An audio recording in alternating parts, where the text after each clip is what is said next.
Assalamu alaikum and welcome back to our channel. We begin Bismillahir Rahmanir Rahim. Alhamdulillahi Rabbil Alameen. Wassalatu wassalam ala Rasulihil Kareem Muhammad wa ba'd.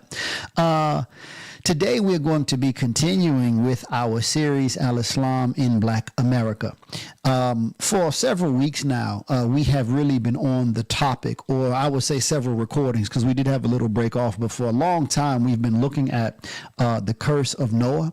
And it's more extensive than I had originally planned. And the way it's looking like at the moment, it's going to take us a little longer, at least 2 or 3 more recordings after this one. And it's very important that we have to do this. Now, just to give a recap of where we are, we were speaking about, remember at the outset, sort of like the introduction to this series, we were looking at the notion that the Quran addresses the need for liberation, particularly on a part of a people. The Quran addresses, and the prophetic sunnah as well, if we understand it, it addresses community liberation, the liberation of a people in terms of their community life and function. And we were connecting this to the African American people, how the African American people in their history have required, we have been in need of a notion or an idea of religion, or we are in need of a possession of a set of religious concepts that liberate us just psychologically, economically, in terms of our family, etc., etc. In other words, I mean, to put it very simply, if the religious teaching that we are under, if it does not do the job of freeing our life and situating our life to serve God and to express the fullness of our human potential, then what is it? What is it other than a tool for those who want to exploit our lives and make use of our lives for their own interests? And what we have been doing for the past few weeks is showing the negative impact or the negative effect of those who have introduced into religious teaching ideas or teachings that are not respectful of God's creation. In other words, those ideas that have been put into religion that have done the job of really harming or hurting the African American psyche. We started off with the idea of Jesus Christ and his presentation, and then we have transitioned over to the study of Noah, or the looking at the story of Noah, or the curse of Noah, or what they call the curse of Ham. I'm not getting into the technicals. You know, some people are saying, and some of the Jews, they say, well, it wasn't really, he said, cursed be Canaan, lowest of slaves. We're just using the title because it's just the popular title. Notwithstanding the fact that we are aware that the curse was meted out to this particular descendant.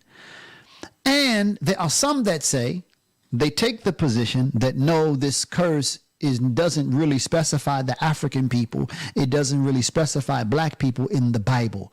Last week, we looked at the genealogy of the nations that stem from Ham. Today, what I'm going to do, I'm actually going to do a lot of reading, and I'm hoping you all can bear with me. This is more like research-based, but it's absolutely necessary to continue this study, to continue our series of presentations, which may take a while. And at the same time, it's very necessary for you all who have the interest of studying these ideas and continuing in this research. You may want to research on your own to have an understanding of what these stories mean and how they have been used. So in the next week, today we're going to look at the meaning or some of the meanings attached to these 3 sons as given in biblical tradition, and we're going to connect it with ancient ideas about the nature of human beings, period.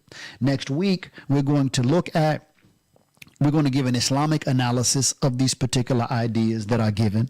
And then we're going to go over the history of how these ideas were used amongst the Muslims and the Christians in the work to subject African peoples. And then from there, we're going to continue with our analysis going back to the plantation. You know, we must not forget, especially those of us who are of African descent, African Americans, that the conservative estimates is that 20 to 40% of our ancestors brought here to these shores were Muslim. And they practice.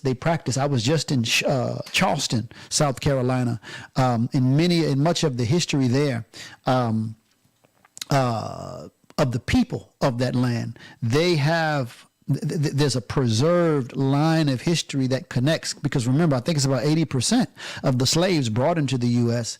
came through Charleston, South Carolina, that area. And again, these are people who are coming from the Gambia. These are people who are coming from modern day Senegal. They're coming from these lands that were Muslim lands. So this is important. In other words, for us, in a lot of ways, coming back to, we use the term revert now because of this understanding that we are Muslim by nature.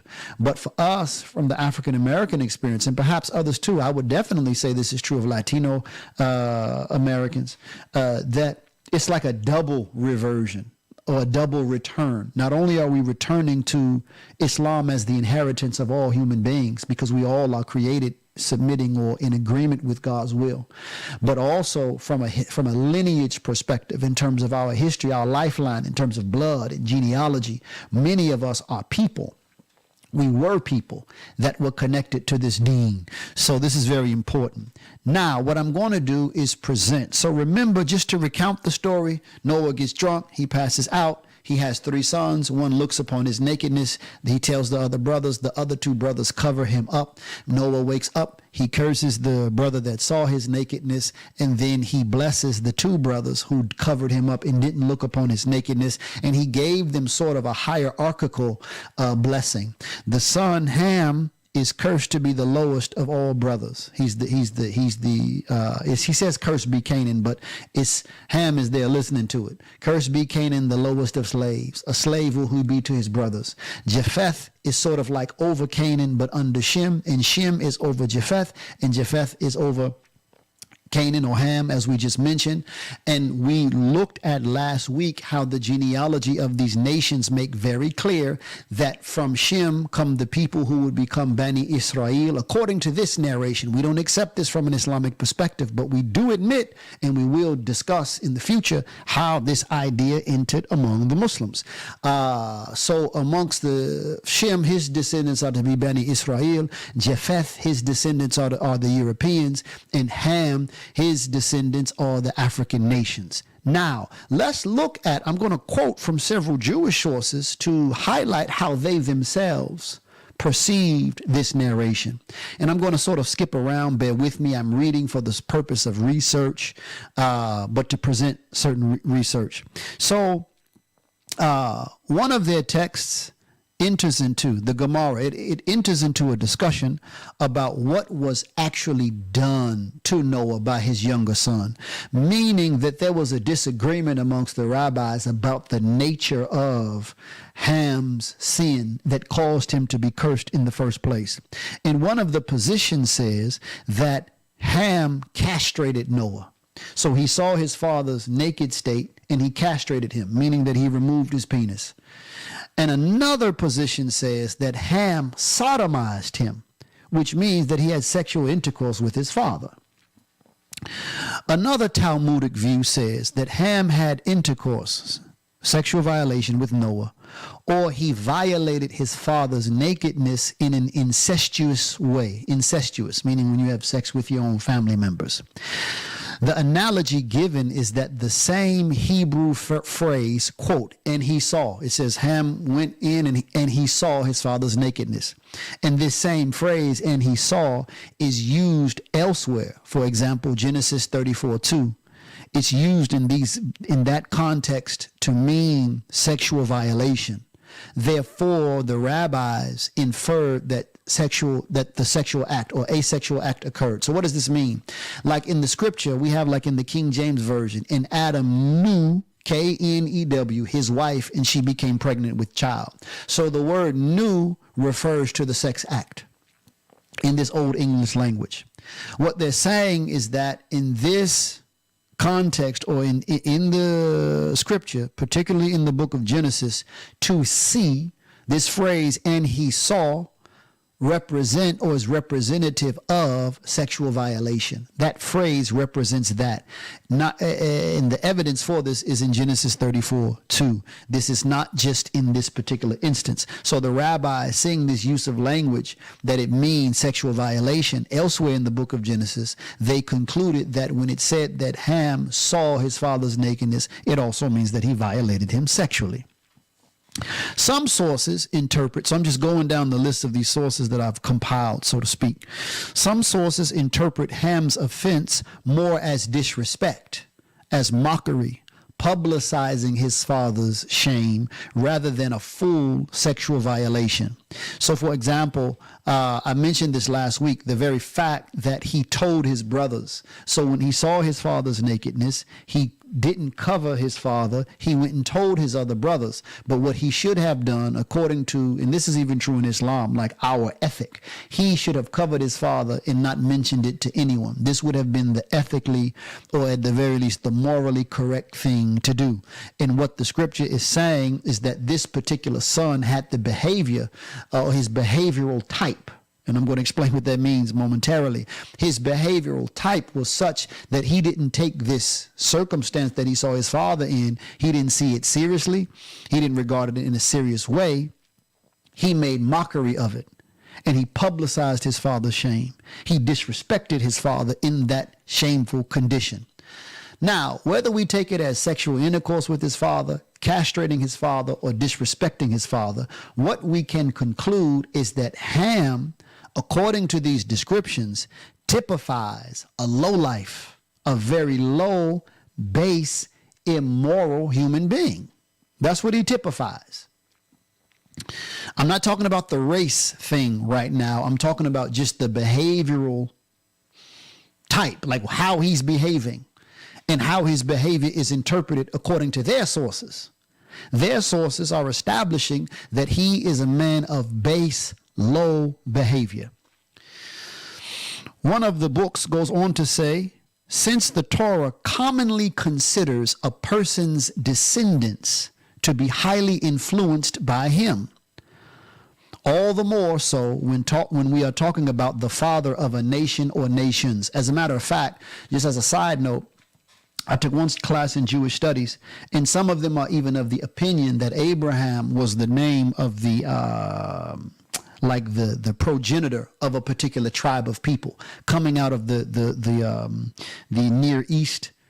Abraham is the name of the progenitor and thus the tribe. But the history of the person Abraham, as given in the book of Genesis, some of them theorize that this is sort of a personification of the travails and the travels and the challenges of this particular tribe of people who started off with this leader Abraham. And they say this because this is Semitic tradition. We even have this amongst the Arabs, who these are Semitic people. They will name their tribe, they will name their nation after the founder of that tribe or nation. And this is true. I mean, like, we still have this even in Islamic tradition. This is something that has been preserved, that you would keep the name like the Hashemites, the Hashimi, or even the name Quraysh among the Arabs, the Umayyad, these names, the Abbasids, these names refer to the founder or this father, this head figure, who represents the beginning of at least this particular strand of people. Not that he's the first person. Abraham had a father, obviously, but it's saying that he himself marks the beginning of a particular movement of this tribe or this nation. So that's what they're talking about here. And in other words, that this father of this particular people, he characterizes the behavior, he characterizes the spirit and the thinking of this particular group. So again, we even have this like in it's literally everywhere. Like in the Sufi traditions, they're usually named after the founder.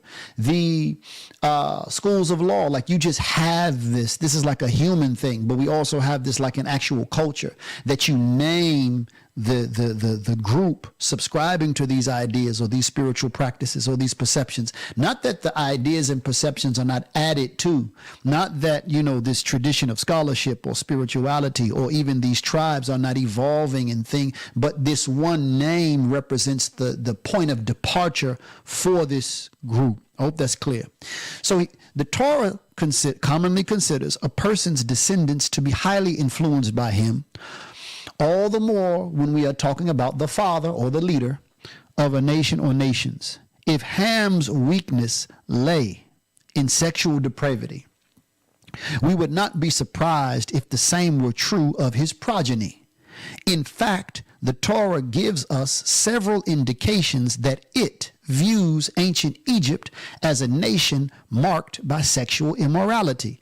Now, let's stop here. So this flies in the face of those who say that, well, the curse is on Canaan. It's not necessarily on any of the other descendants of Ham. It's not on Ham. It's not on any of the other descendants of Ham. It's just on this one person. Here, according to their sources, that's not true. Again, I repeat, if Ham's weakness lay in sexual depravity, meaning that was the basis of his weakness. He was a sexual deviant, according to how he's presented and how his presentation is interpreted. We would not be surprised if the same were true of his progeny, meaning those nations that come from him. Because according to the Torah, and this is in the Bible, that the sins of the fathers get inherited, or this passed down through generations.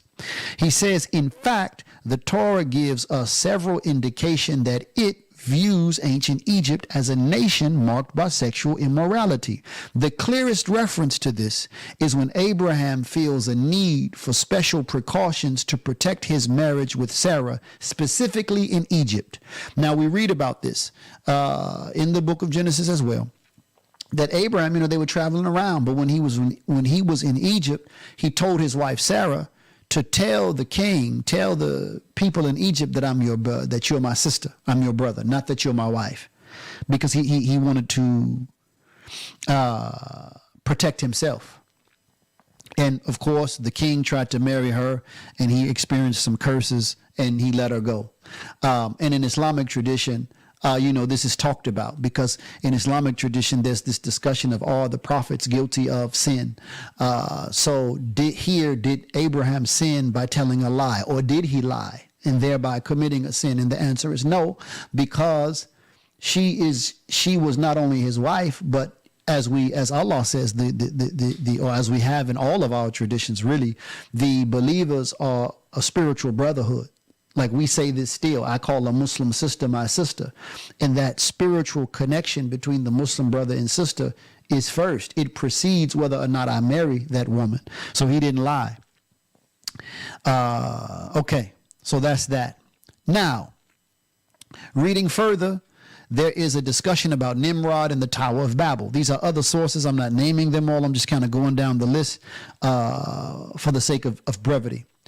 It says, he specially blessed Shem and his sons, making them dark but comely, and he gave them the habitable earth. Now, this is important, because even in their own sources, it says that the sons of Shem were dark. This is true in Islamic sources. It's been documented by authors. We put it in our book, The Concept of Blackness in Al-Islam, the way Musa alayhi salam, the way Isa alayhi salam are described, and they are, according to the tradition, Bani Israel, they are dark. He says, he gave them habitable earth. He blessed Ham and his sons, making them dark like the raven. Now, the raven is very important. We talked about the raven when we first started this narration. Remember that the raven is the one who was a scavenger, or he was a survivor. His spirit was a survival spirit, whereas Noah sent out the raven when there was land. The raven never came back. When he sent out the dove came back. So in the scripture, the dove is always used in a positive sense, like when Jesus Christ is baptized in the River Jordan, the dove descends, the Holy Spirit descends as a dove, and God speaks about he's well pleased with his servant, etc. So the dove is used in a positive light. The raven has a different presentation. And as I mentioned back then, if we even have remnants of the use of the term connected to the raven, like ravenous. When something is ravenous, it is given to the impulse of hunger, the impulse of survival, as opposed to social. It's not a social creature. It's not a creature of social excellence and beauty. This is what they say. Okay, so he says he made him dark like the raven, and he gave them as an inheritance the coast of the sea. He blessed Japheth and his sons, making them entirely white, and he gave them for an inheritance the desert and its fields.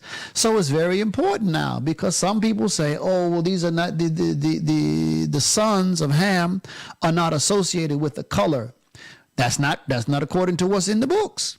Shem and his sons are dark. It says dark but comely, meaning they're dark but attractive. But these other ones are dark and they're like a raven. And Japheth, the ones that we looked at last week that said he's the descendant or the progenitor of the Europeans, it says here that he made them white. Then it says in another source, Ham represents the refuse and dross of the gold, the stirring and the rousing of the unclean spirit of the ancient serpent. It is for that reason that he is designated the, quote, father of Canaan, namely of Canaan who brought curses on the world, of Canaan who was cursed, of Canaan who was darkened, of Canaan who darkened the faces of mankind. Now, I want to be clear. I'm going to skip ahead because it's probably for later on today or later on in the next few recordings. I don't think, I am aware of the fact, I mean, again, we put this in the book, The Concept of Blackness in Al-Islam. Every time the word darkened is used, it does not refer to color. But at the same time, we cannot deny the fact that this language has been put upon the world. So to say that Canaan darkened the faces of mankind, meaning that sin and corruption is attached to him. So sin and corruption is attached to darkness, and he brought that into the world. That's a meaning that's in Scripture. It's another, so sin and corruption being equated with black or darkness, that's language. It's another thing to say that a group of people are black. Because like this mic, if you could see the mic, let me see. If you could see this mic is black. My skin is not this. My hair perhaps is a little bit. And hardly anyone on earth is this. But nevertheless, we get so accustomed to saying we're black, they're white, we're white. These associations become sort of just ingrained in us.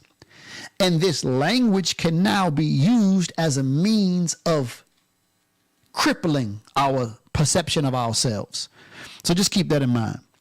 He says he represents the refuse and the dross of the gold, meaning like the gold, he's the worst part of something that's precious. Another source says Ham disobeyed God and had relations in the ark and was afflicted with his skin. So for someone to say that the curse of Ham has nothing to do with blackness and all of that, the source there is not in the Bible per se, though like I said, it does associate him with Africa. There are other sources, and any Jew will tell you that the Torah is not just what we call the Old Testament. The Torah includes the Talmud. It includes other sources that when they say Torah study, they are taking all of their sources together. As a matter of fact, again, I have professors, they say that the Old Testament, what we call the Old Testament, is like the skeleton. And the other sources outside of the Old Testament are like the meat on the bones that give fullness to the structure. So again, it says Ham disobeyed God and had relations in the ark and was afflicted in his skin. Another text says he was blackened like coal. It goes on to say in another source that Canaan commanded his children to love to steal, to love to be immoral, and not tell the truth. And he gave them 5 commands that promoted immorality. And another rabbi in this connection points out that this is a reflection on those who allow their sensuality to control them. So this connects to what we said before. So here we have Ham being associated with the African nations, as we read last week. We have the curse of Ham being connected to his skin being made black.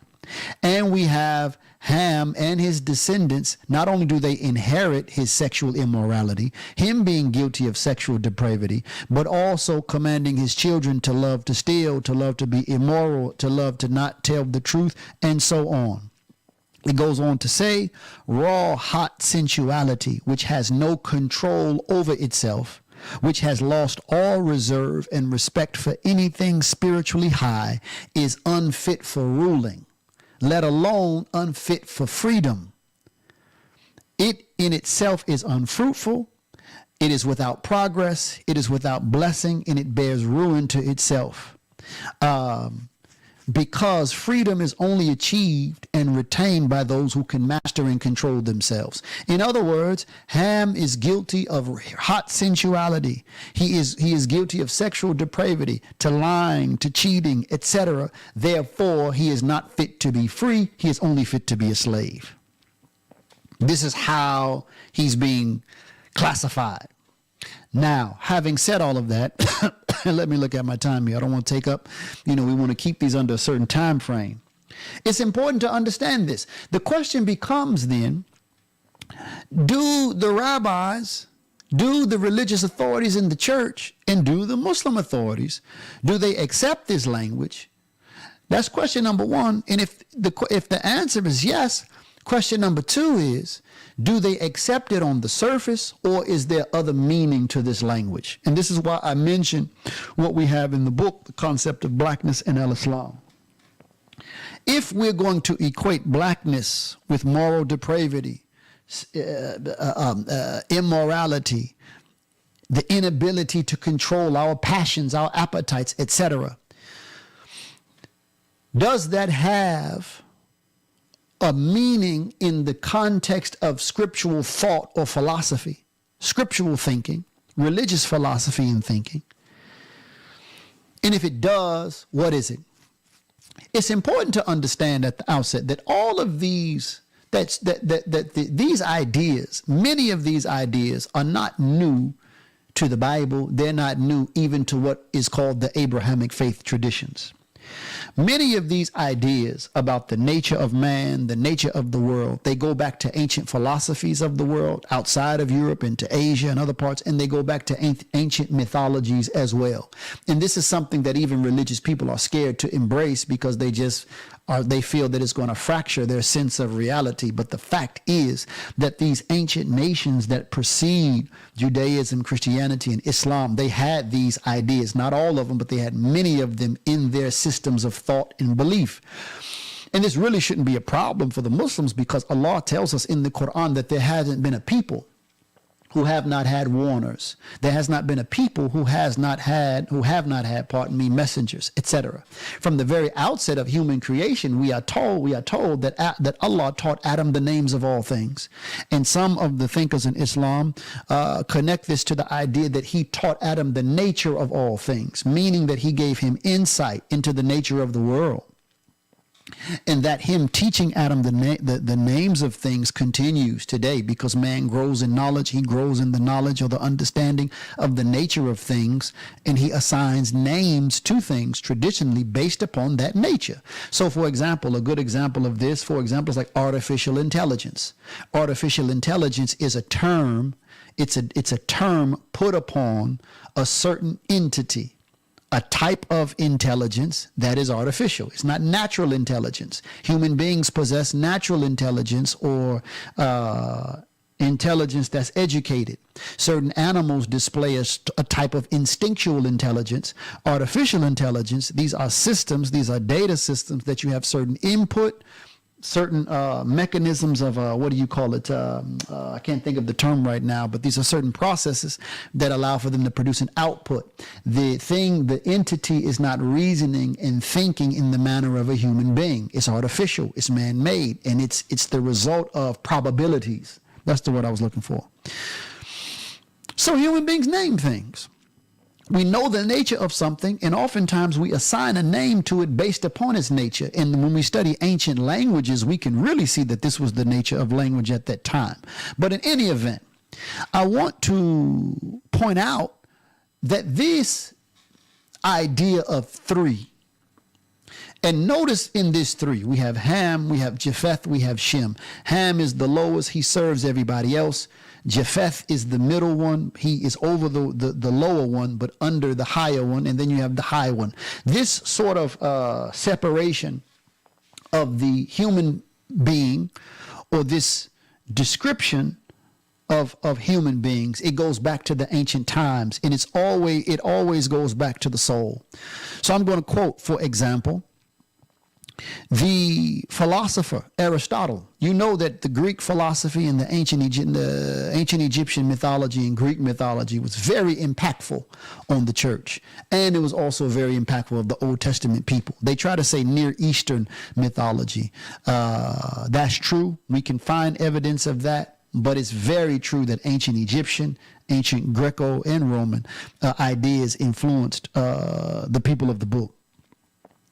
Aristotle, in his discussion of the political the political structuring of society, or the structuring of the members of society, he said that he really separated society into three levels.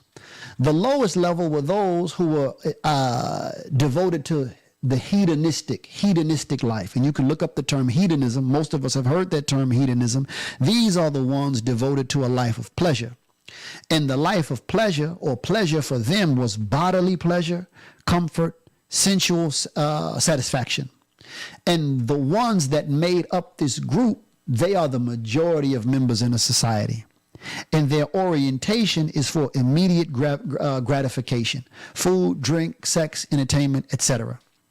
Now we can stop right there and look at how this culture, Western entertainment culture primarily, but it's also supported by political policy, and I would say academics too, academic influence. Look how this Western society keeps the majority of people in this mold. Aristotle was of the opinion that this particular level of existence is fit for beasts rather than humans, because it focuses on pleasure rather than the rational mind. And it's the rational mind that makes human beings unique. There was another level, which is a life of political activity. These are people who have a focus on achievement, virtue in public life, and they should be in political roles. And their goal is to live virtuously and in community. Whereas the first people were just living for pleasure, food, drink, and sex, entertainment. These people are at least living for a virtuous life in community. So they were a more noble group. And then above them were those who lived the life of contemplation for insight into the scientific nature of things. Their devotion is to knowledge, wisdom, the exercise of the intellect. And the ones who make up this group are the philosophers and thinkers, and their goal was to understand truth and divine realities. And these are the highest, this is the highest level of people, and they are basically above everyone else. This corresponds with his theory of the soul. He has the lowest level of the soul, which is only responsible for growth, nutrition, reproduction. So, we want to eat, we want to have sex, etc. Sex is it has an emotional component. It's a pleasure, a physically pleasurable centered activity. And this is the same activity of the plants and animals. This is a part of the soul. So this particular group among the public corresponds to this nature in the soul. These are the ones who live to seek bodily satisfaction, comfort, like animals who act upon appetite and instinct. And because of this, this level of the soul is the lowest level of the soul, because it doesn't use the human capacity to reason. And then you have that middle level again of the soul, which is responsible for emotions, ambition, will, moral striving. And it can be regulated by reason. And its goal is for noble deeds and the exercise of virtue. And then obviously the highest level of the soul is the rational soul, which is uniquely human, and it is able to contemplate truth, and it should be devoted to truth. Why am I citing this? I'm only citing this to say that in the history of the world, this separation of the human soul in a hierarchy, and the separation of people who typify this level of the soul, it goes back to the ancients. In Christian theology, which was influenced by Aristotelian philosophy in the history of the church, they attributed to the New Testament 1 Corinthians 2 through 3, And this is not just theology, this is mysticism. They describe three levels of, or there's a description of three levels of human existence. The first level is the carnal. You ever heard of carnival? Carnival like in Brazil, and now they have carnival all over now. What do they do in carnival? Get naked, dance to music, have sex, and get drunk. This is the time of devotion to the flesh. The lowest level of the soul is the fleshly soul. Its description is that it's governed by bodily appetites or bodily desires and worldly pleasures. The second level of the soul is the natural soul. It lives by reason and moral effort, but it doesn't have spiritual illumination. And then the highest level is the spiritual man, who is guided by the Holy Spirit, lives a contemplative, God-centered life. These are the three levels in Christian theology and mysticism. So you find these threes everywhere. In Hinduism, in Hindu philosophy, you find the same thing. You have the lowest level, which Tamas, I don't know the correct pronunciation. I'm sure I'll get it wrong. It's just like tamas to me, but it means darkness and ignorance. It is characterized by laziness, indulgence, materialism, and of course, it's the lowest level. You have Rajas, which means activity and passion. It is characterized by ambition, striving, and moral effort. It's the next level. And then the last level, Sattva, meaning purity and harmony. It is characterized as possessing wisdom, serenity, spiritual illumination. And the ideal is to transition from one level to the other. Plato, who was the teacher of Aristotle, according to how it's given, that's myth too, really, but this is how it's given. He gives three parts of the soul. The appetitive, meaning it's run by appetite. Its function is desires, bodily pleasure. It corresponds to a life of seeking pleasure. The spirited level is possessing honor and courage and will, and it wants a political or a virtuous life. And then the last level is the rational soul, which is devoted to thought and wisdom, and it wants a philosophical or contemplative life. Among the Buddhists, they have their own form of psychology. I really don't know how to pronounce this. Kamavakara. It's the sensual sphere. This is the lowest level of the soul. It is devoted to pleasure and desire. Rupavakara, the form sphere, it is devoted to discipline, meditation, and virtue. The Arupavakara is the formless sphere. It is devoted to pure contemplation and the realization of ultimate truth. And in all of these levels, what has to be understood is that the lowest level is ruled over by the higher level. So what am I saying? Did the Bible people, the people who put this language together in the scripture, did they just come up with something that was unique to them? No. What they did was they took from what was already in the world. They took from the language that was already in the world. They took from the notion of the different levels of the soul and the different behavioral trends or the behavioral nature in the people that is an expression of their soul. They took from what the Buddhists, the Hindus, the Greeks, and others already had these ideas. They took it and then they wove it into this story about these three sons. Because from these three sons come all the population of human beings that are on the earth today, according to the biblical myth. So they are saying then that all human beings on the earth possess either one of these three types of soul characteristics. And consequently, they are saying that all people on the earth are stratified into one of these three levels. So at the surface, the three sons really just represent or refer to three orientations in the soul. Again, next week, we're going to look at the Islamic presentation on this because the same is true in Islam. But I'm going to read directly from a lecture of Imam W.D. Muhammad in this regard because there's a little bit more to be said. But I am going to fast forward to something that he said that I think is of primary importance for us for this focus. What has to not be ignored is that in the biblical tradition, unlike these other traditions, though there are some race-based notions in other traditions, such as in Hinduism. Like the caste system is structured according to color, and you have mythologies about how the people of Africa got black in the Indian thought or mythological system. Moving beyond that, though, for the sake of this discussion, what we have in Judeo-Christian sources is not only the understanding that the soul that's devoted to appetite and pleasure and sensuality is at the lowest level. We also have in this particular story of Noah the association of that soul level with a particular group of people.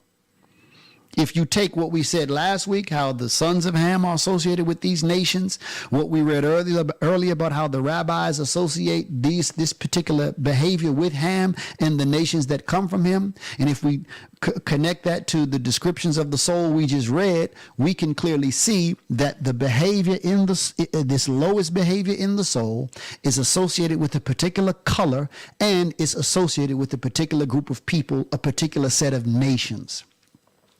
And the Imam, he said, the problem is, he said, if you notice the people of Cush, the ancient Ethiopians, the people in Yemen even, let alone the ancient Egyptians, the lands of the Sudan, the pyramids in Sudan are older than the pyramids in Egypt, the Nubians. At the time of this language being put into the scripture, these are people who were known for great civilization, scientific achievement, mathematics, astronomy, etc., industry, great military, great political organization. These were advanced civilizations among the peoples of Africa. They were not characteristic of sexual depravity or immorality, etc., etc. So he said that what it really is saying, by the fact of the scripture marking them with that behavior, it is saying that the ones that's putting that in there, remember, woe to those who write the book with their own hands. It is saying that they are going to see to it. They are going to introduce influences. They are going to go about the work to ensure that these people who are currently at the height of civilization regress in their performance and become a people characterized by sexual immorality, depravity, so on and so forth. And that's a profound thought. So what we really have to do as students of the Quran, as believers in God's word, and then as students of scripture in this focus that we're talking about now, what we really want to do, we want to know, like that old clip, whence came this deviation? We want to know, how did this occur? So we know, in other words, what I mean is we know that this language was in the ancient world. We know that in the scripture, now that this ancient language about the nature of the soul is associated with a particular group of people. And now we want to know how the language moved from the page of the book, from the biblical tradition, how it entered into the Islamic tradition, and how it actually affected and influenced the life of the people that were marked in this way that we're reading right now. How has it influenced us that have been marked by this language? And what is the Quran-based strategy to undo this lie against God and this lie against God's creation that's said in the name of God? I think that's enough. Okay, because it's 40 some odd minutes. That's enough. So we're going to continue with this next week. This is again the study of Al-Islam in Black America, meaning the message of Al-Islam, the insight of Al-Islam, the special help and support of Al-Islam for people from in the diaspora, really, not just in America, but any part of the diaspora, to help heal the wounds of our psyche, and the wounds that's on our psyche that have been hurting us in our inability to realize ourselves as families, as communities, industrially, etc. So inshallah, we'll continue with that next week. Don't forget to support the channel. We have our books in the description. We thank you all for your support. May Allah reward you all. Until next time, peace. Assalamu alaikum. Assalam. Greetings. We're there with you. Yes. Things in Time Culture Expression. When we're closing, we will make mention of some things there, because this is very important, and we haven't finished with the Ham Sham or the curse. We haven't finished with it, because so much people, the world needs to know.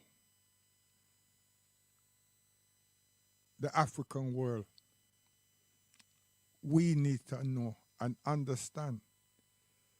And then you see how quick we will leave the racism, negativity.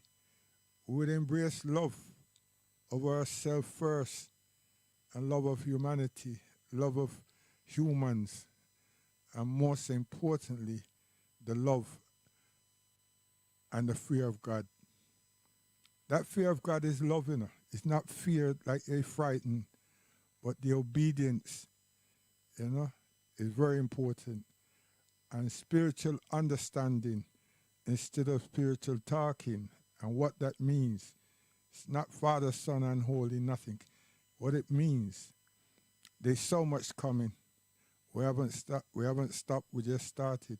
So now we're gonna go to the continent and look at education and the colonial past, and look at the new crusader.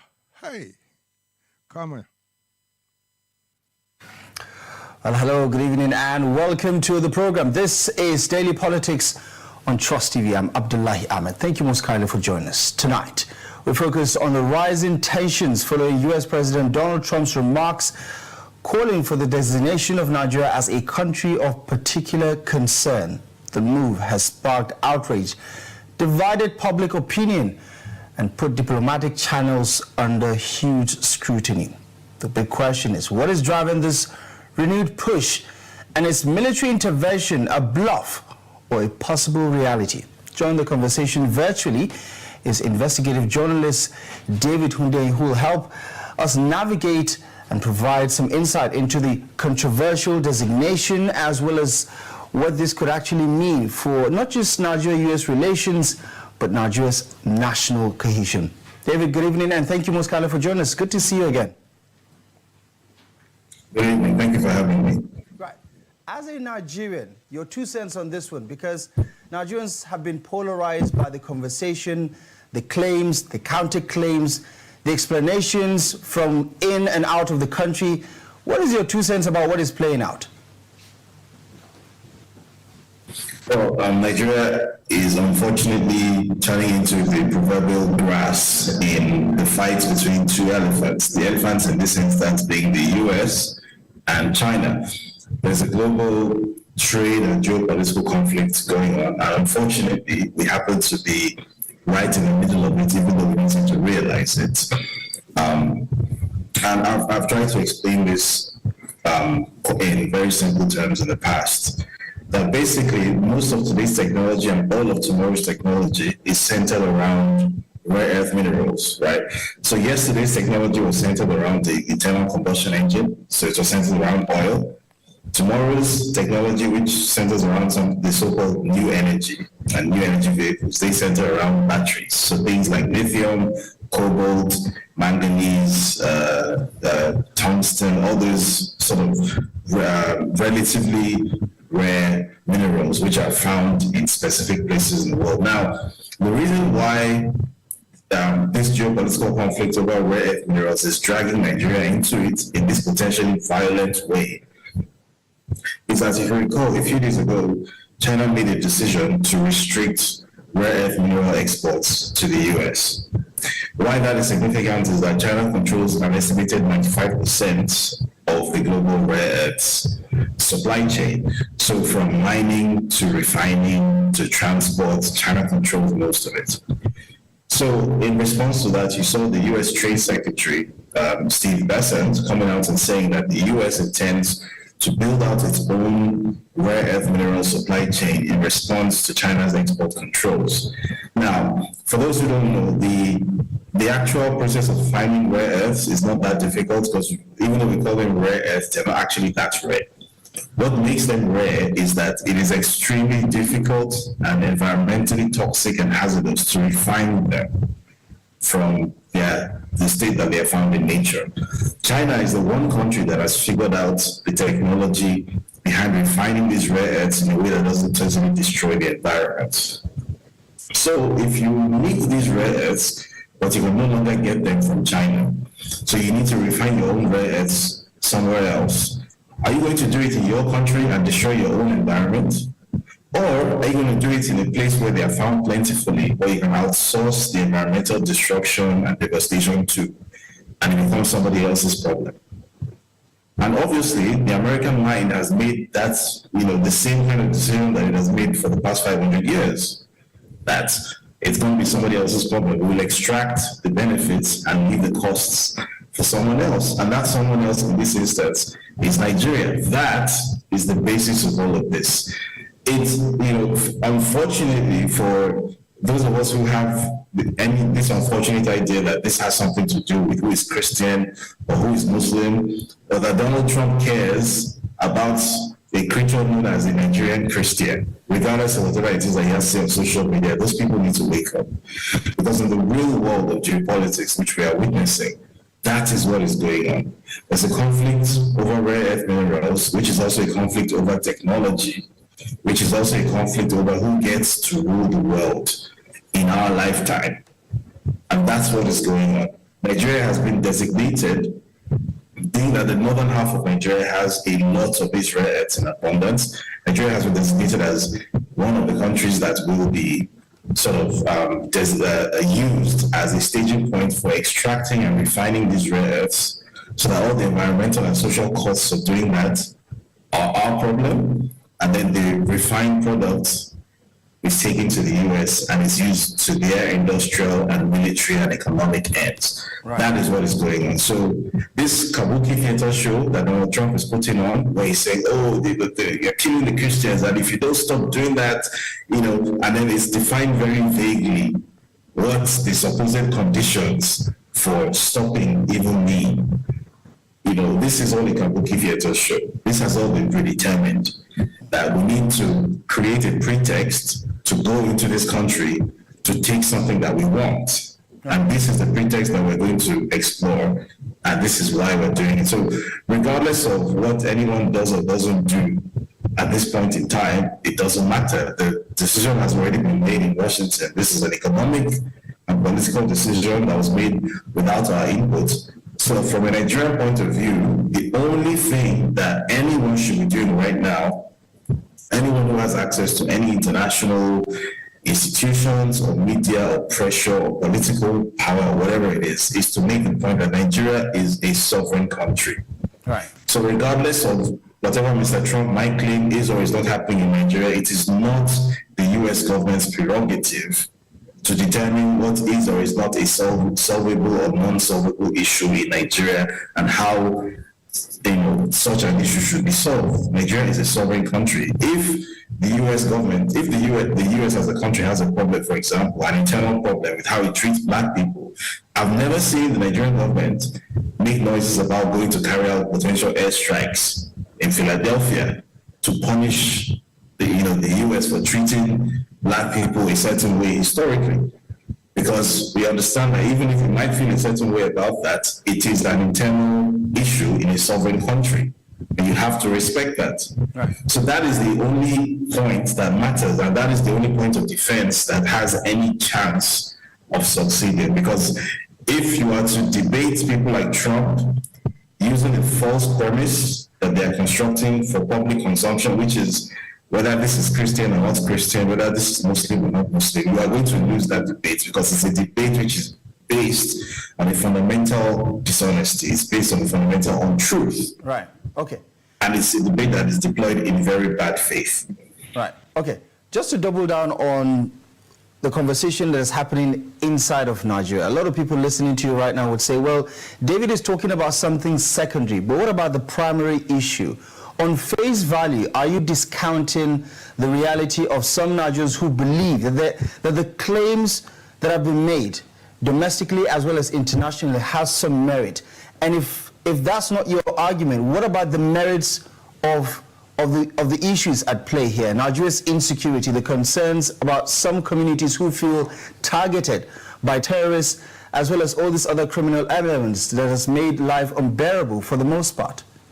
This, we will come back to them tomorrow. It's very important because this is my age group that's responding. This is not an age group or a set of people who stoop to Europe and America. No. So let's keep moving. Donald Trump is saying, if Nigeria cannot protect Christians, we are going to move in viciously, and we are going to do so to protect Christians. And I think Trump is being advised that the Nigerian government is working softly on this issue because President Bola Ahmed Tinubu is a Muslim, because Vice President Shetima is also a Muslim, and that if it were different, they would behave differently. But from where I sit, that is not necessarily the case.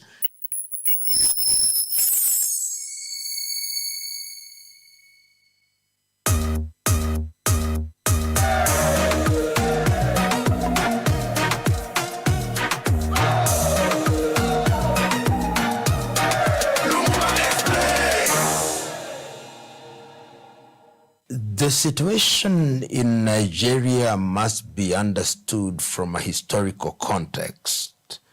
And that history gives you a Nigeria which, when the North and the South came together, there was what could be described as the Muslim North, and for want of a better term, the Christian South, or largely Christian South.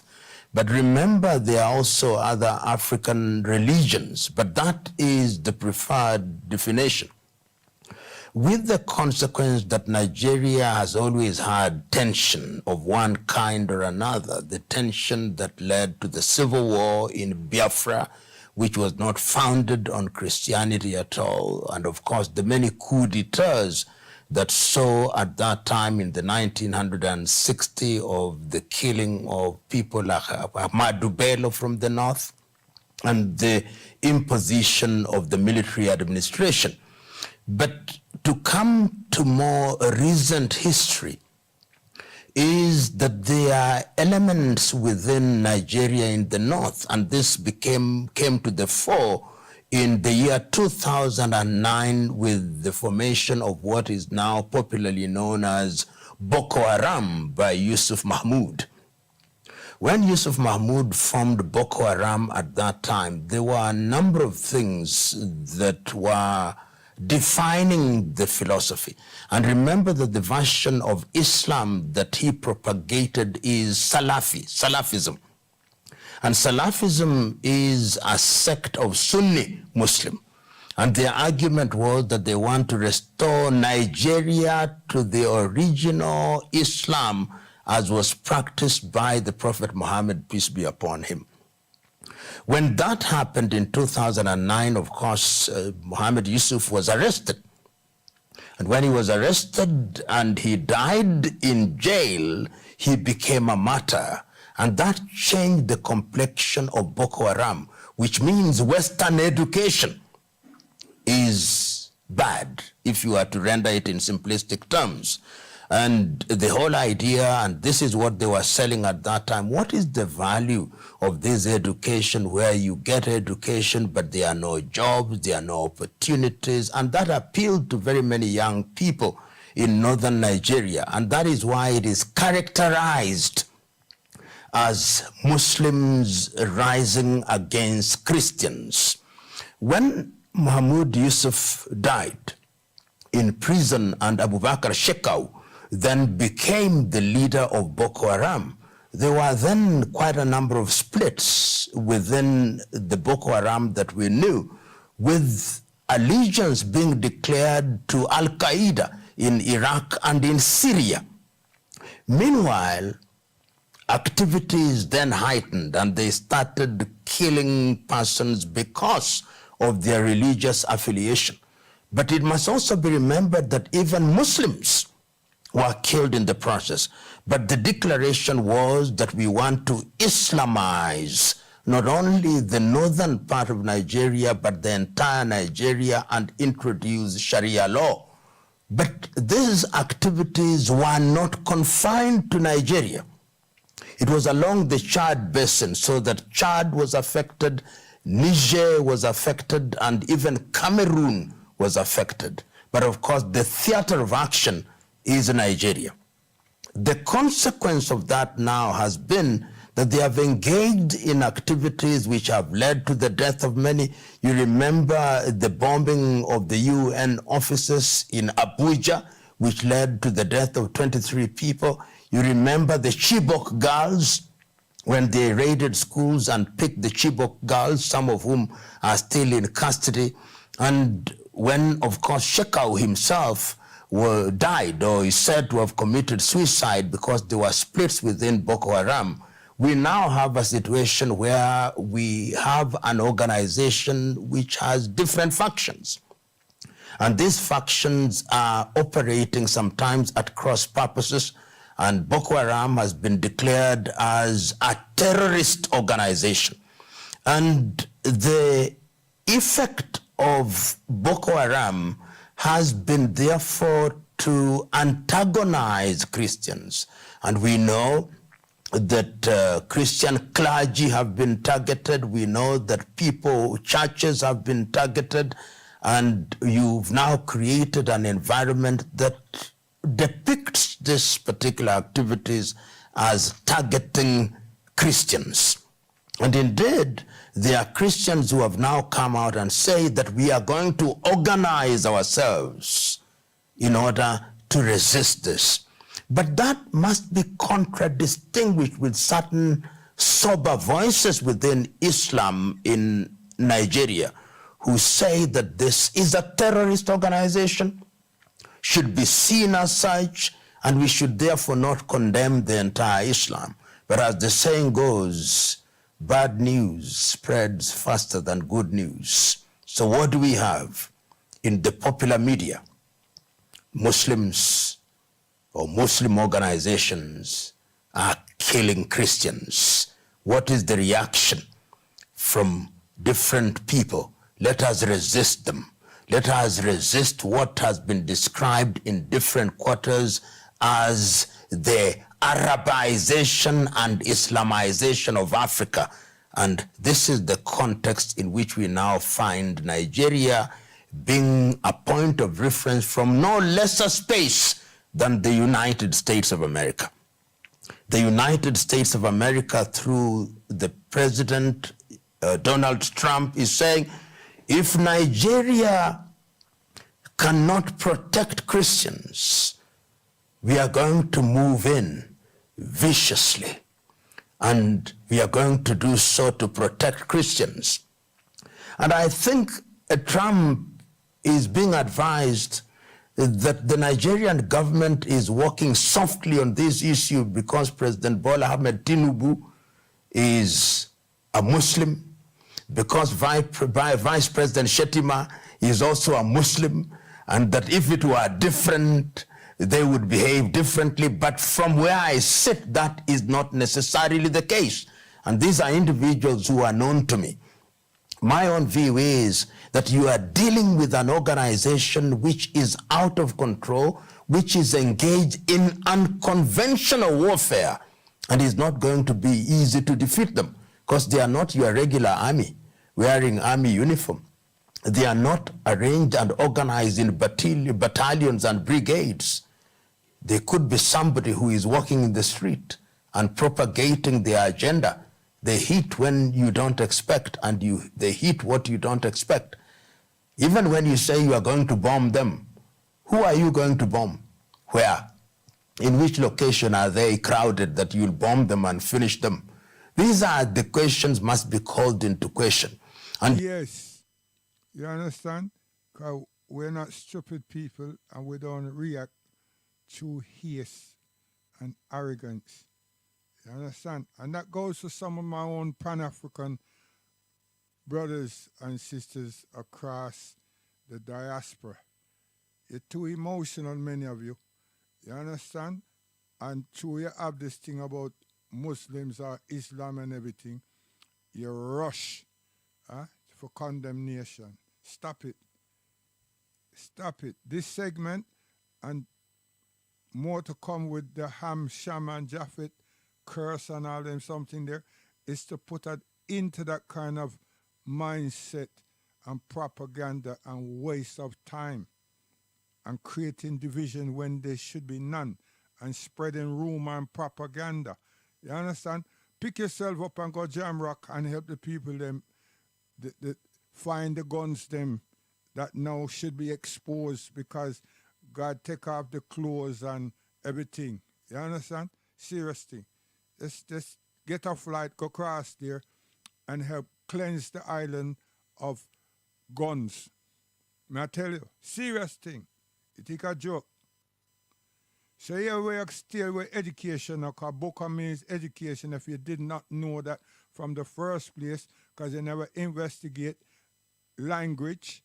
They just listen to the colonialist ideology and propaganda and run with their thing. Yesterday, me hear some people that gave a talk about some 14 something or the other, and them keep using black, Negro, and Europe. And I'm saying, where these people come from? Where they get, what kind of reading, what kind of history? Did they go to school and them get them school off YouTube or the history off YouTube? Because the words they were saying and they were reading, right? Because when somebody says saw something up, they read something that says that these European people, and I'm saying, yo, that word they never come up. That the area that is proclaimed that we know is Europe today was not structuralized, and that word was not found. Do you understand? And you can go all the way back to the first and the first major war them had and the second one and so forth. And they keep talking about black and white and everything in these 13 this and 14 this and I'm saying, look how our people them get messed up because they need to know when the printing press come into to existence to know that documents or literature was freely moving around the globe. That's number one. So where they getting this information from and who they taking it from and why and then some people start talking about XZBCE and rare. And I'm saying, hold on. You understand? And most of the people them was illiterate, them couldn't write. You understand? They couldn't scribe and so forth. But it's so far in 4 years, it's only us are here with all this kind of talking and debate and arguments on YouTube and Zoom and PH. Oh my! Listen, we're making the whole Caucasian world that participate in these myths feel very good, because all they can say is their work is still working. Their efforts are still working. And a lot of it is without them. Well, really, it is with them because they put these pieces of junk mail and things out there. And all you have to do is mention dark, Negro or something like that, you know. And you have a lot of followers. You have a lot of takers. Anyway, enough of that, man. Too much talk with that one. So let's go again with education and Africa and see where we're there. Up to now. When we regained our independence, or even before, we were told that our names were not good. And mind you, we have to remind you all that Walter Rodney, you know, when he traveled to Dar es Salaam, Tanzania, this kind of reasoning, this kind of knowledge, this kind of awakening, this kind of lectures, this kind of dissertation, right, was happening back then in a for him time. You know? It's not something that just come up today, you know, right? But it is not but in the conjunction. We are rescinding, you understand? And it is for a generation to know. And this is not oral history, you know, as much as it's being pronounced. This is written. Huh? So Professor Lumumba is one of the best to transcribe it, because how him tour across the continent and make the people them that deal with propaganda on all of these multimedia platforms pause for 45 minutes and listen to sense. You understand? Serious thing. And him now work for now supremacy. Huh? He's working for us and for through the ancestors. His affiliation is the continent. His desire is the continent. Everything. You understand? So try to see when you can trap him and try to see when you can link him. Can't link him with nothing else but the best part of ourselves. So stop any kind of nonsense thinking. Badness. Stop it. When we regained our independence, or even before, we were told that our names were not good. So that when you are Christianized, Listen carefully. and you are Pipim, and you went for baptism, and you renounced the devil with all his works, they also said you have to be John. Because in their scheme of things, it appears that the heavens only recognize John, not Pipim.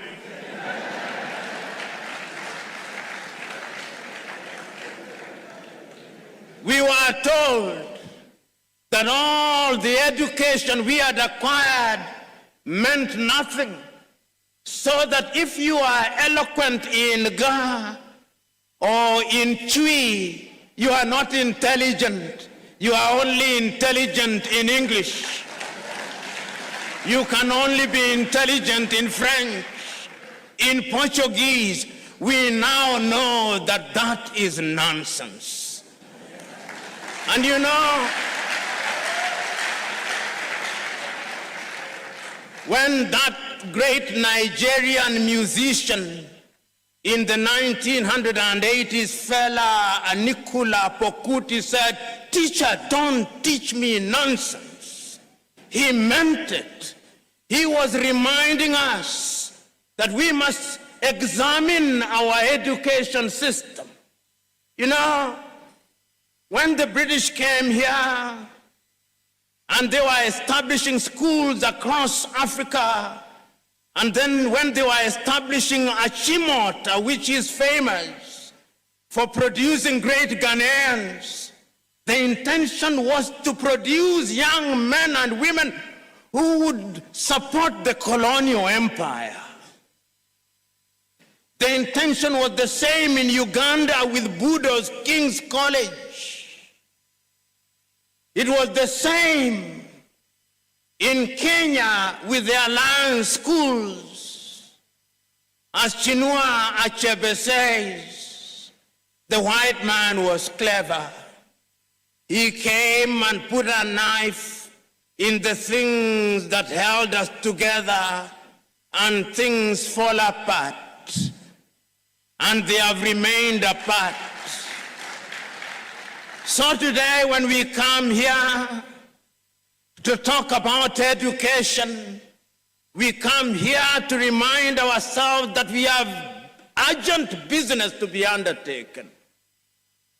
We have urgent business to be undertaken to remind ourselves that Martin Luther King Jr. is still right. The mind is the standard of the man.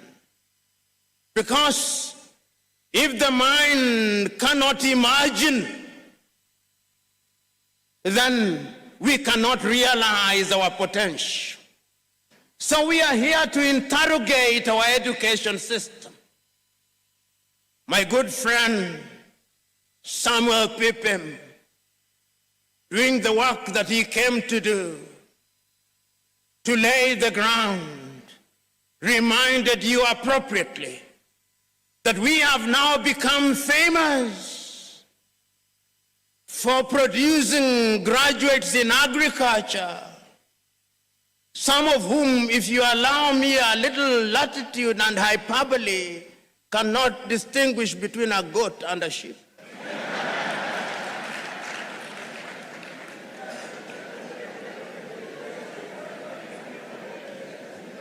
And that is why every person you ask in Africa is a farmer, but we are still importing chicken from Brazil.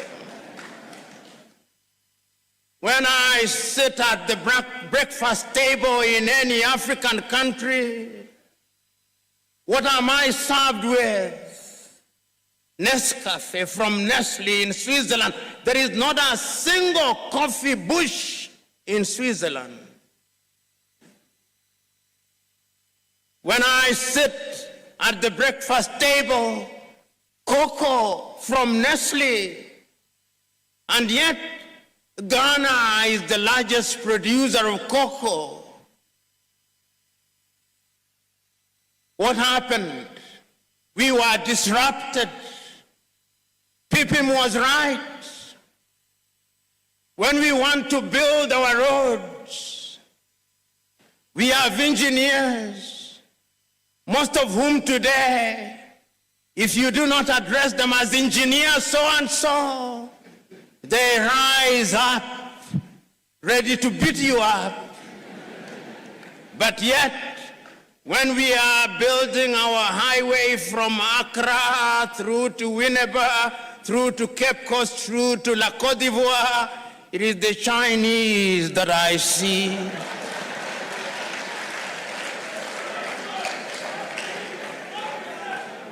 Which calls into question, what type of engineering are we teaching? We are producing doctors, and they are good, some of them. But yet, when those of us who have the ability are sick, unless they do not know, they want to be airlifted to Dubai and to Germany. They have no faith in our medical system. When we are sick during COVID, all Africa is crying to America, oh, give us Moderna, give us Pfizer, to the Russians, give us Sputnik. We are crying. Yet we have universities with professors in medicine.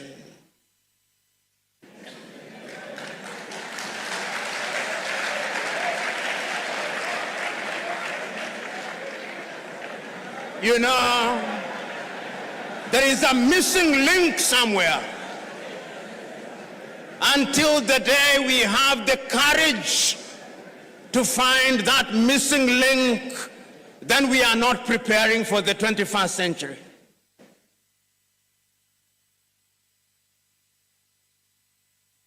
Today, as I came here, courtesy of my hosts, I was driven in beautiful cars. Oh, none was made in Ghana.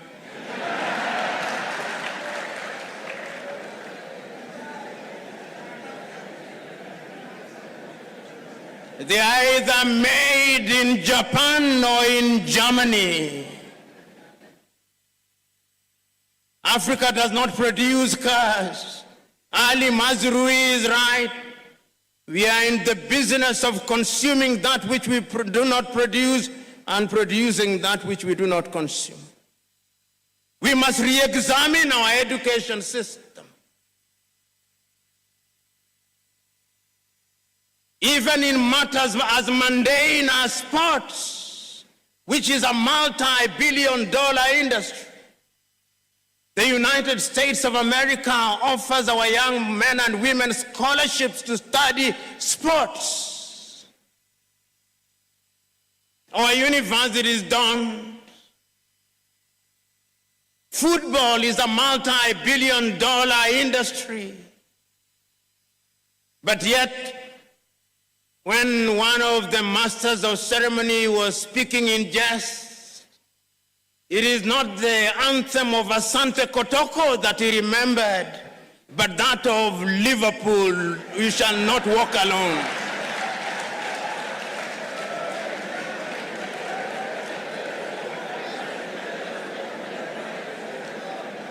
So that as we are sitting here,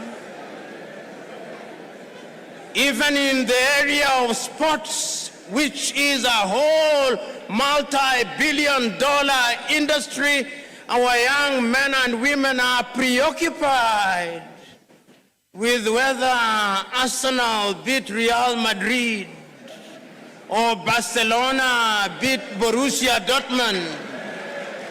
They do not care whether Hafia Guinea-Du Conakry beat Asante Kotoko. The Osagyefo was right when he said, we may actually solve the economic problem. We may even solve the political problem. But I dare say that the mental problem which was impacted and makes us feel inferior will take a little longer to solve. This was not only said by the Osagyefo himself in 1963.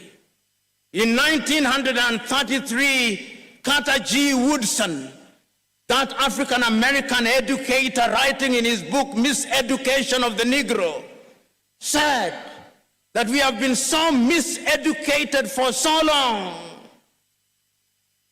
Our self-esteem has been undermined for so long.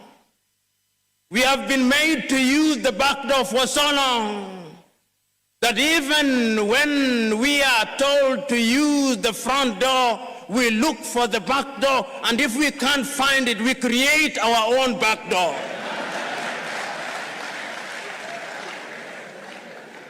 The level of our miseducation is amazing. We must change it in order to enter into the 21st century. You know, Brother Pippin, when you said that our passport, technological passports to the 21st century and visas to boot are expired, you are right. How can we play football on the games of rugby, on the rules of rugby? How? This is the question that we want to address today. We are talking about agriculture. And we are saying that we are now using technology to feed ourselves by manipulating the elements. The Chinese are seeding the rain so that it may rain. They have no problem with those of us who pray we must.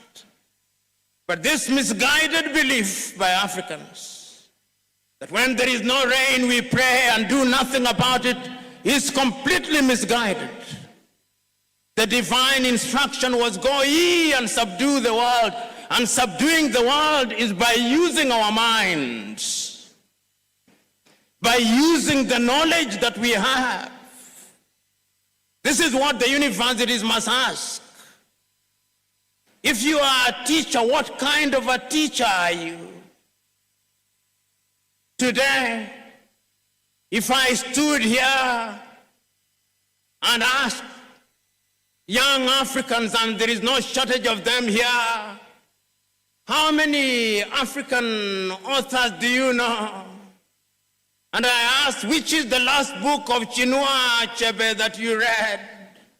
Or Kofi Awunur? Or Aikwe Iyama?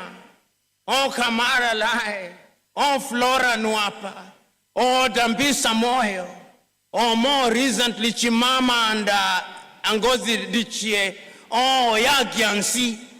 How many have?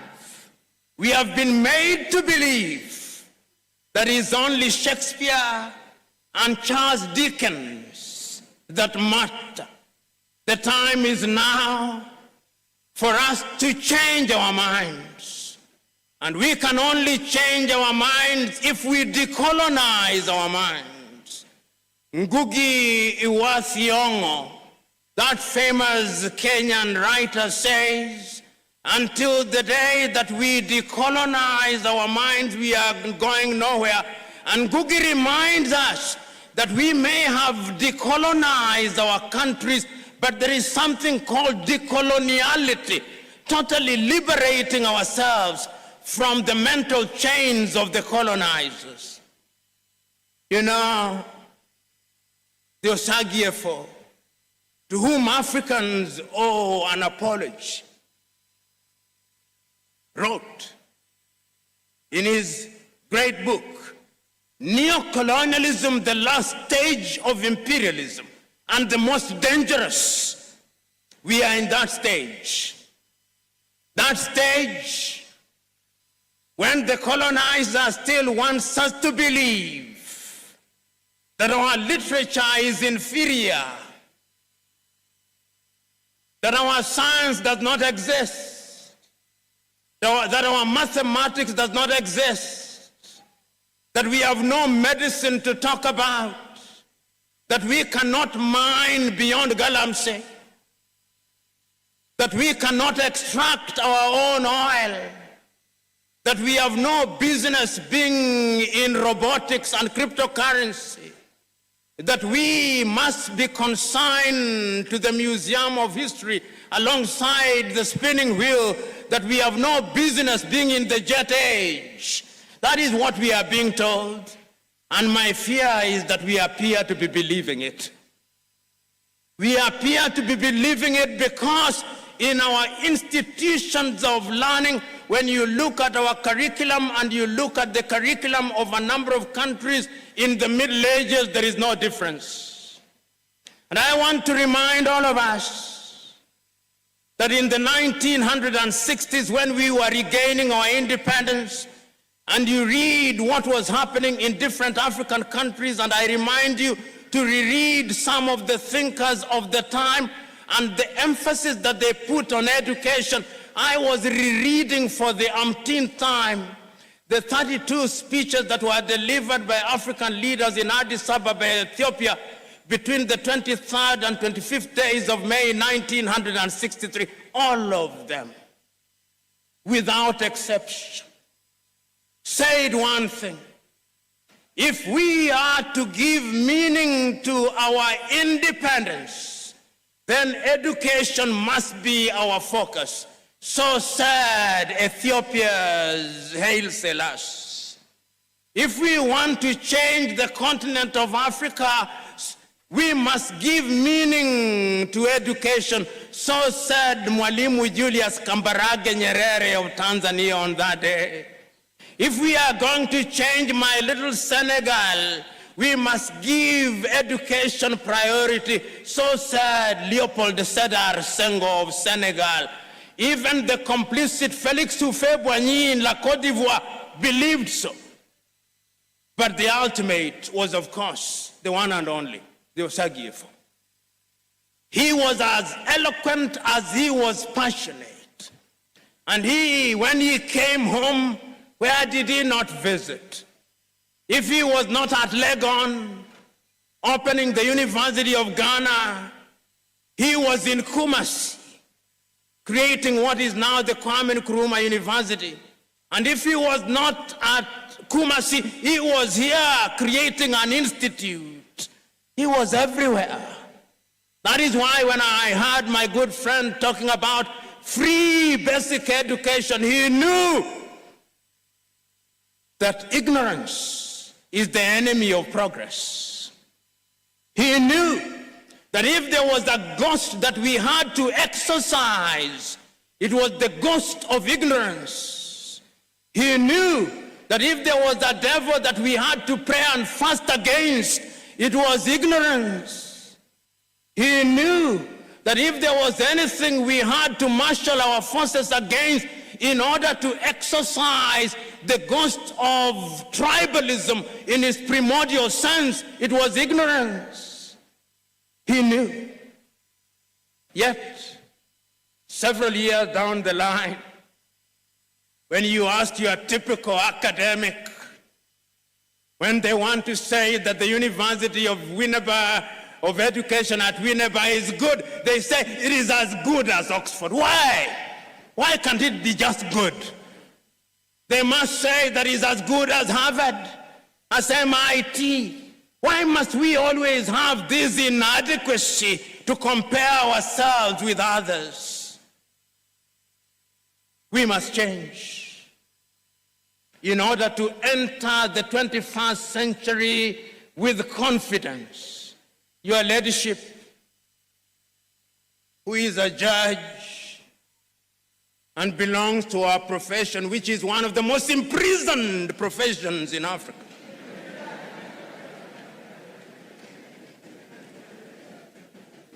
When you see our judges dressing, they still dress like Father Christmas.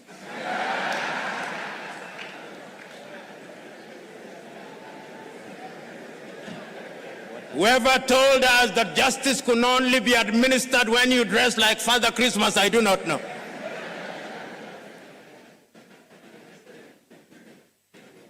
And when we are citing, even deciding a matter on land law in Ghana, in Cape Coast, we still want to cite some decision that was made by some English judge in the 13th century, as if we did not have our own land laws. The time has come that we must rethink and re-enter the 21st century with laws that are known to Ghana. Ask the Ga if they do not have laws that if we refine cannot lead us into the 21st century. Ask the Akan people if they do not have such laws. Ask the Fante people if they do not. Ask the Ewe if they do not. They do. We live in a world where we are so mentally captured that those of you in the middle class, your greatest claim to fame is that my daughter can no longer speak Chui and is meant to be a badge of honor. It is a badge of complete colonial conquest.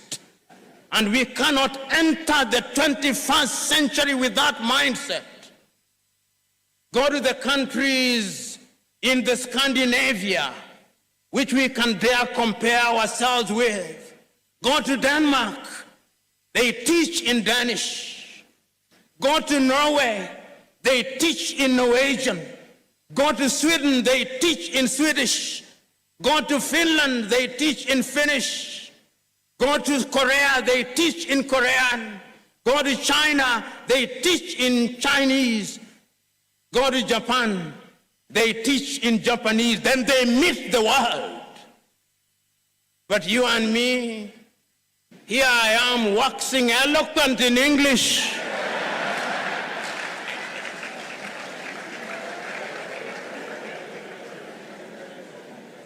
Not in Kiswahili. We must revamp our curriculum. And we must have the courage to do so as I speak to you now. They are teaching Yoruba and Twi at universities outside of this continent. Why? Because language is a multi-million-dollar, multi-billion cedi industry. It is only us who do not know. Those of you who are religiously inclined, we are the only visitors in Jerusalem. So, brothers and sisters, we are here to remind ourselves that there is urgent business to be undertaken. We are here to remind ourselves that we had a good past.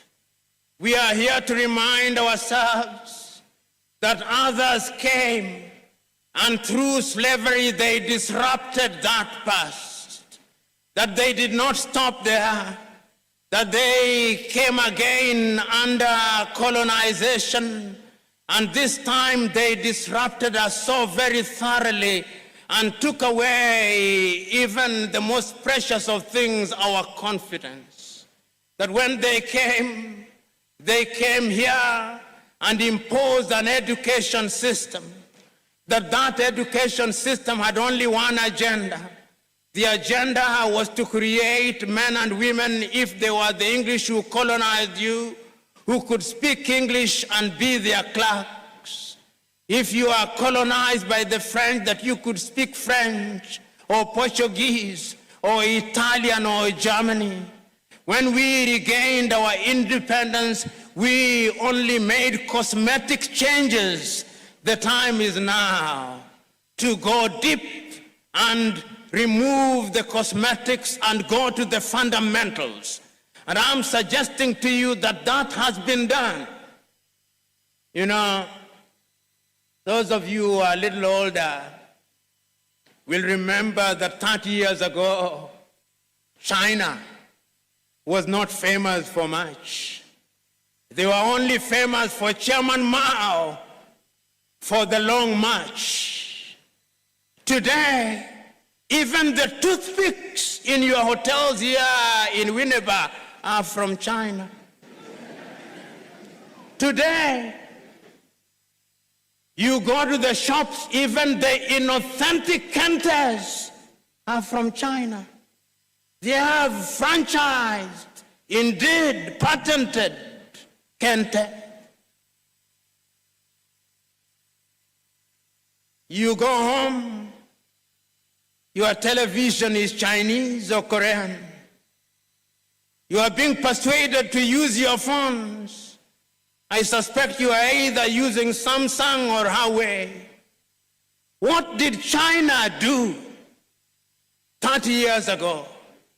They made a decision that we are going to change our education system. And they changed the education system. They engaged in agriculture. They engaged in technology. They engaged in medicine. They engaged in everything.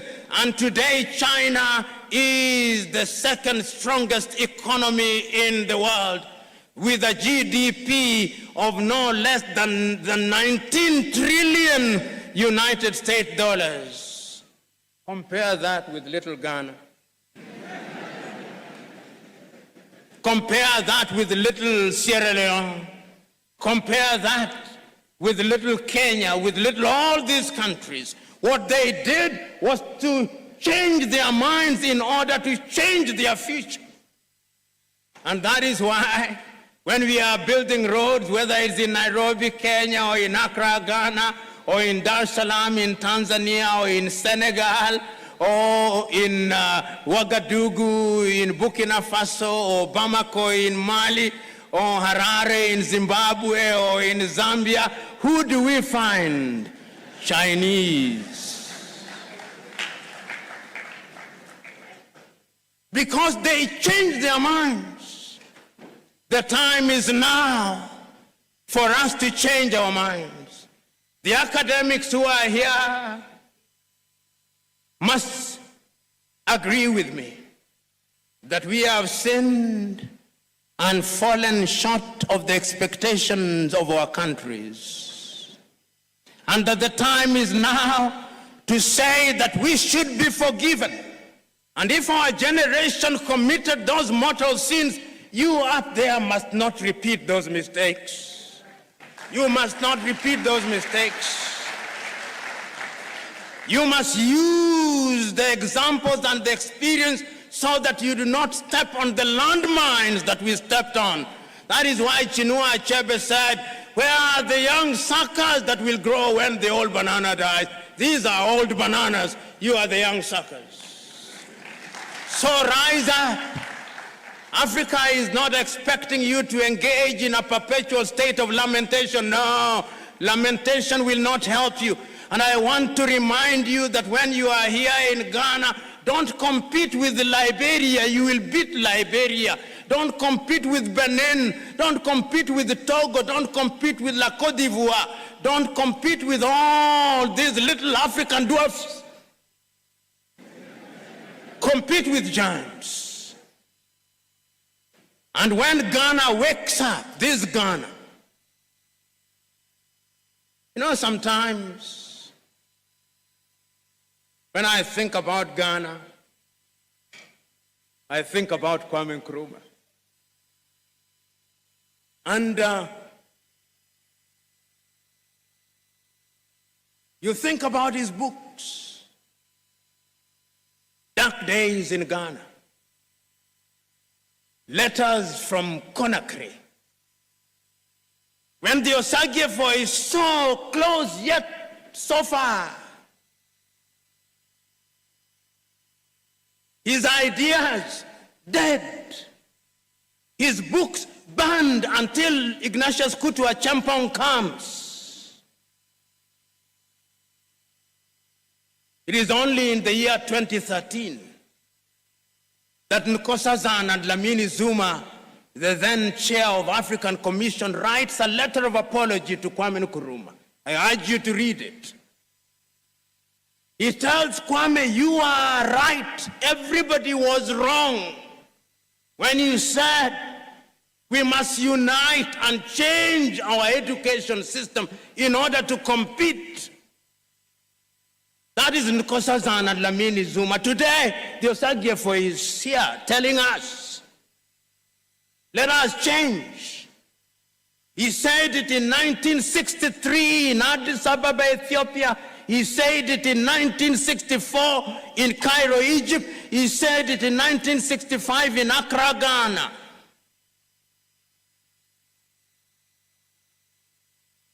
And on 6th day of March 1997, on the occasion of the celebration of 40 years of independence of Ghana, Kambarage Nyerere himself also apologized to Osagyefo Kwame Nkrumah.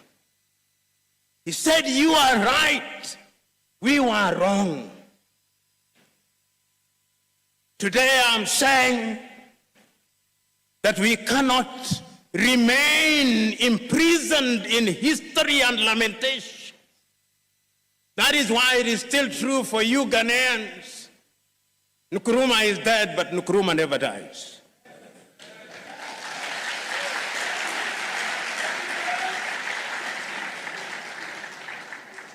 And the reason why he never dies is that his ideas are evergreen. Who among you here is courageous enough to stand up and contradict me when I say what we are saying here was said by Kwame Nkrumah in 1955? Who among you?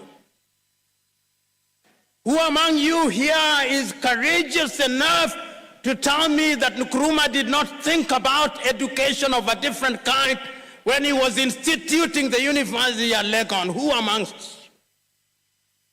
That he was right when he established the Kwame Nkrumah University in Kumasi, that he was right when he instituted the institute out of which grew the University of Education at Winneba. Who amongst you can contradict me? So if he was right, he did not have the advantage of the technology that you have? No. There was no WhatsApp, there was no Twitter or X, there was no Instagram, there was only Telegraph. But he was able to marshal the entire black community throughout the world and give meaning to education. What can you and me not do if we mean to do it? So you young men who are present here, don't tell me Nkrumah was old. Nkrumah was just slightly older than you. If you look at his cabinet, some of them were in their 20s. It is not formal education that maketh a man or a woman. The great Indian sage Raja Gopalachari says, education is not merely attending institutions and acquiring certificates. He says, you may have gone to school, but has school gone through you? This is the question. So, ladies and gentlemen, here today, we are here to tell ourselves ad nauseum that the mother continent can change, and she will change. She will change, and when I look at the future and I hold all factors constant, I see an Africa whose young men and women are educated and their education is about innovation and invention. I see such an Africa. I see an Africa whose sons and daughters will be leaders in cryptocurrency. I see that Africa. I see an Africa where all the cars running from Addis Ababa in Ethiopia to Banjul in the Gambia will either be made in Togo, Burkina Faso, or Uganda. I see that Africa. I see an Africa where the Ghanaian doctors who are running hospitals in the United States and in the United Kingdom will have the courage to come back home because there is something called a hospital where they can do their trade. I see such an Africa. I see an Africa where we will have our own satellites that are launched next to Elmina Castle, and they'll go out there in the orbit, and we shall not be depending on Vodafone. I see such an Africa. I see an Africa where we will be able to produce enough rice, enough cocoa, and enough gold, and we will process it here, and that you will be selling it to Nairobi, Kenya, Dar es Salaam in Tanzania, and it will not be necessary to look to the outside world. I see such an Africa. I see an Africa where, apart from Kiswahili, one of the languages that will be spoken will be Chui or Ebe or Ga. I see such an Africa. That Africa is possible. It is possible, Honorable Minister for Education, when at your next meeting you think outside of the box, or preferably without reference to the box. I see an Africa where we will give practical meaning to Africa Agenda 2063, not merely as a point of reference, but as a practical reality. I see an Africa where there is Africa Continental Free Trade Area, and the majority of students here at Winneba will be drawn from Togo, from Benin, from Gabon. I see an Africa where our kith and kin in Martinique, in Guadeloupe, and Barbados, Antigua, and Barbuda will be coming here. I see that happen. That is why, when I have such foresight, wisdom not only requires but dictates that I stop. Because going beyond that would be flogging a dead horse. I see an Africa that gives meaning to those words of the Osagyefo Kwame Nkrumah, written in his book, Africa Must Unite, that Africa needs a new citizen. Are you those citizens that the Osagyefo was talking about? Are you? Do you have values? Do you have passion? Do you have dedication? Do you have love? Do you have imagination? Do you have the spirit of innovation? Do you have the spirit of invention? If that is true, then I have no fear for Africa. So go out there and amaze Africa. God bless you.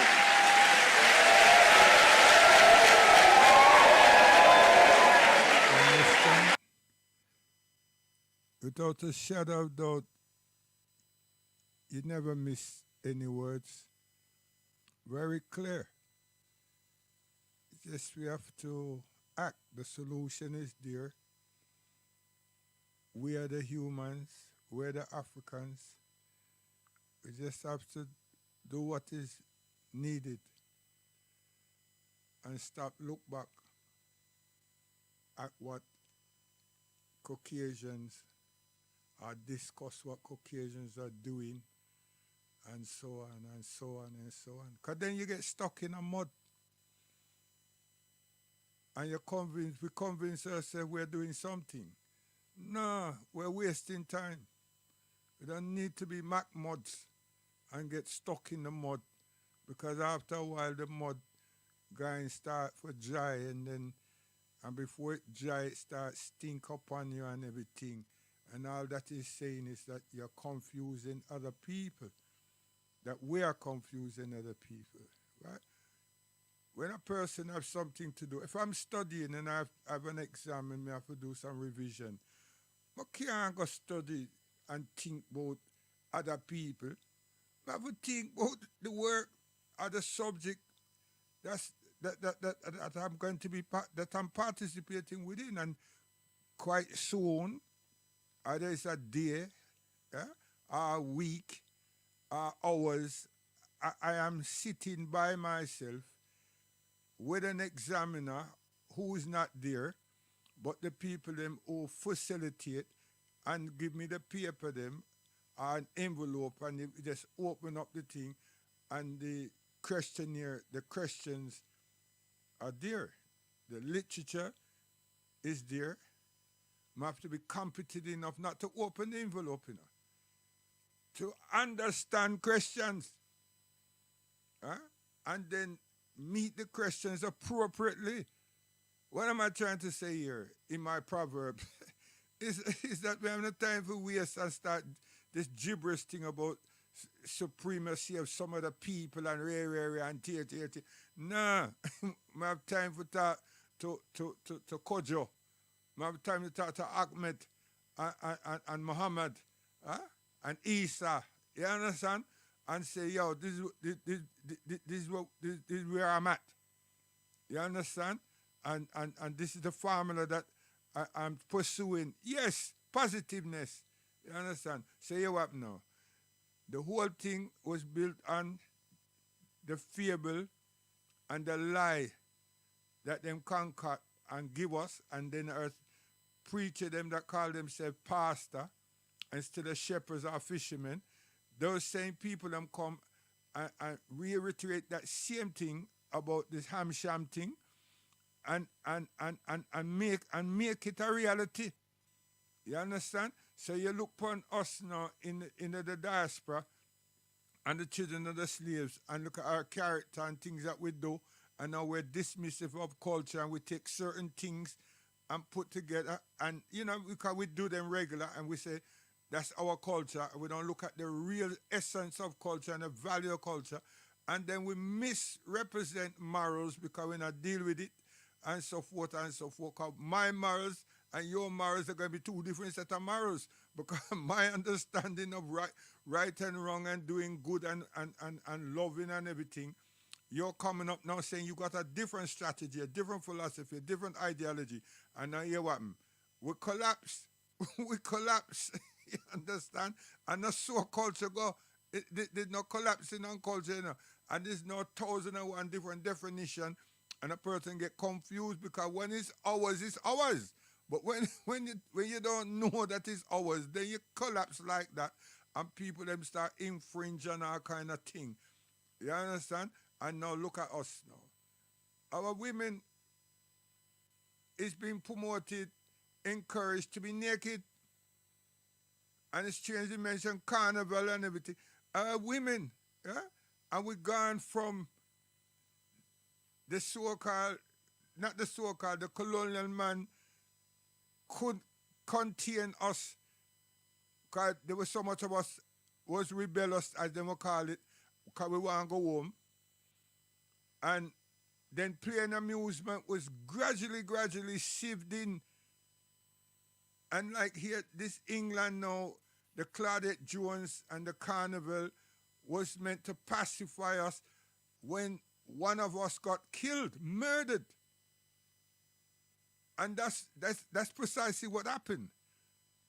And a bunch of us now that we call old nigger join the forces them, the colonial forces them, and sit down and give them strategy, and then travel to the Caribbean and look to bring the strategy to fruition, and then bring Claudette Jones and whoever else and a bunch of other people to structuralize this thing. All that does is show that if them want to help us positively in anything, it can happen. And if we want, it can happen. We never moved into business.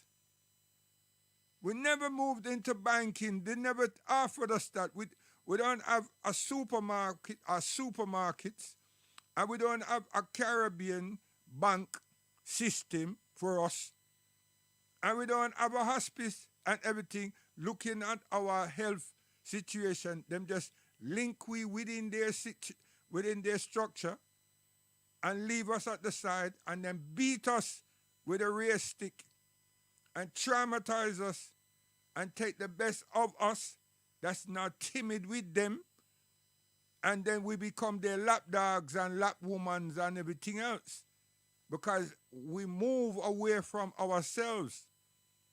Can't find Miss Bradford, can't find Miss Brown, can't find Miss Adams and Mr. Adams and Mr. Jones. And see all them names that I don't belong to it. Them belong to the same people. But them gone, these Mr. Adams, Mr. Jones and everybody, them gone into Swapshire, Rapshire, all kind of thing, Glamorgan and everything. You understand? Living a different type of life and portraying a different type of personalities and everything, identities. Because the people, them choose them. And then we have our ambassadors that now work and help us get up into education and then get up into business. So we are consumers, beyond consumers, and then amusement people. We become the minstrels to ourselves and to them. And we know it. We know it. And just because 1 and 2 we get a little money somewhere, somehow, true to the play and amusement, whether it's football, whether it's athletics, or whether it's making jokes about us. It seems the general population of us, we want something, so we celebrate them people, encouraging the same decadence to repeat itself as times move on. So everybody want to be a footballer. Not footballer to build we up, but footballer to make themselves good and want to play for England.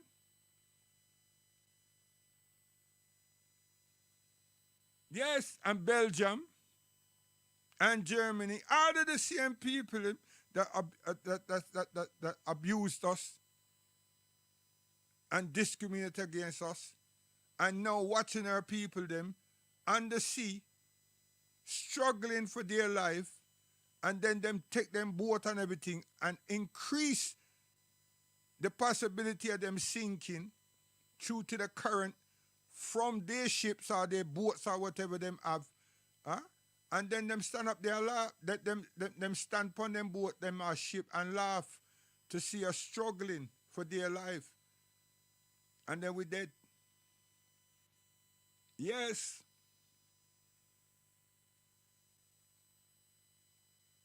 We have to wake up. I don't know how long it takes us to come out of a slumber sleep. Serious thing. So that's why I say, look upon Al-Islam and tell me how we would fix that narrative there and all the other narratives that's in the same book. And why you all don't understand that these men, numbers of men and different country people have written and rewritten and plagiarize and re-plagiarize the same thing them call the Bible, you know.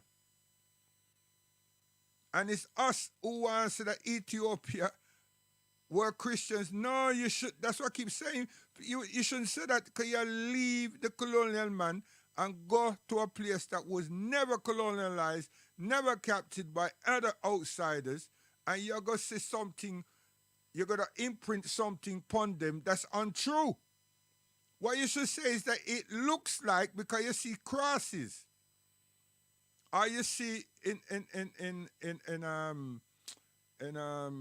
oh gosh man, what the place name? You see a building, huh? That is 3-pointed, and it's from, was it from top down? Something. Anyway, it's a marvelous piece of work. And because you're going there with a colonial mind, you're saying that. I ain't heard no Rasta say that yet, you know, in my life. I hear no Rasta turn around and say, yo, I don't hear that. You understand? Why am I going there? It's because we Christianize everything. And then we demonize Islam. And don't know nothing about Islam. And don't know that Islam is Africa. Islam, when them say Muslim went into Africa, they're saying wrong. You need to know the geography. You need to know the geography. Say what now before my blood pressure move up and I'm going to get too involved and distort everything that me did. Guidance will give you, fight it out there. You understand? Mighty Diamond. Yo, Tabby. Yeah, man. Hey, the brethren, them, never hear them again. Come.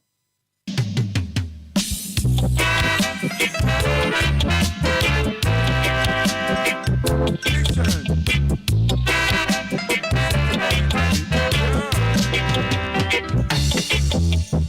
If you don't stand up strong, just like a big man, someone will come along and try to kill your hands. You got to fight it out there. Why must I drown myself in sorrow? Yeah. When everyone knows there's a greater tomorrow. Onus is on us is to make the grade. So why should I worry? 'Cause I'm not afraid. Yo, grandmother, me I tell him, man, we can't stop loving, you know. Why should we worry when we can pray? My grandmother show me that, you know, tell me that and teach me that, you know. Come here.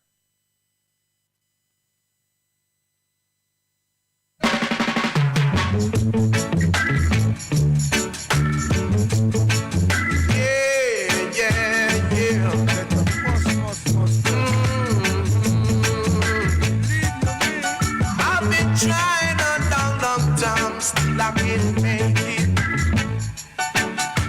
Everything I try to do seems to go wrong. It seems I have done something wrong, but they're trying to keep me down. Oh, God bless, no one curse. Thank God I'm not the worst. Better must come one day. Better must come. See? And that is true. So you want me to try to show no. You see the picture of the Almighty that these people, whoever they are, whichever group, had been projecting, and we, and a lot of other people, not just we, have bought it. I hope a lot of us dump it, you know. Seriously, because the same way we have experienced how us human beings behave with this racism and strive and wanting to be dominant and all these things, it's the same projection that them put on God. You understand? God is meant to be so divisive. God is meant to be forgetful. God is meant not to understand how when create, how he operate, and I now go operate. And now they're vagabonds. And then him decide that out of all of you know, I go love one. And you see them ones there that get cursed by one of my prophets. I gonna accept his decision.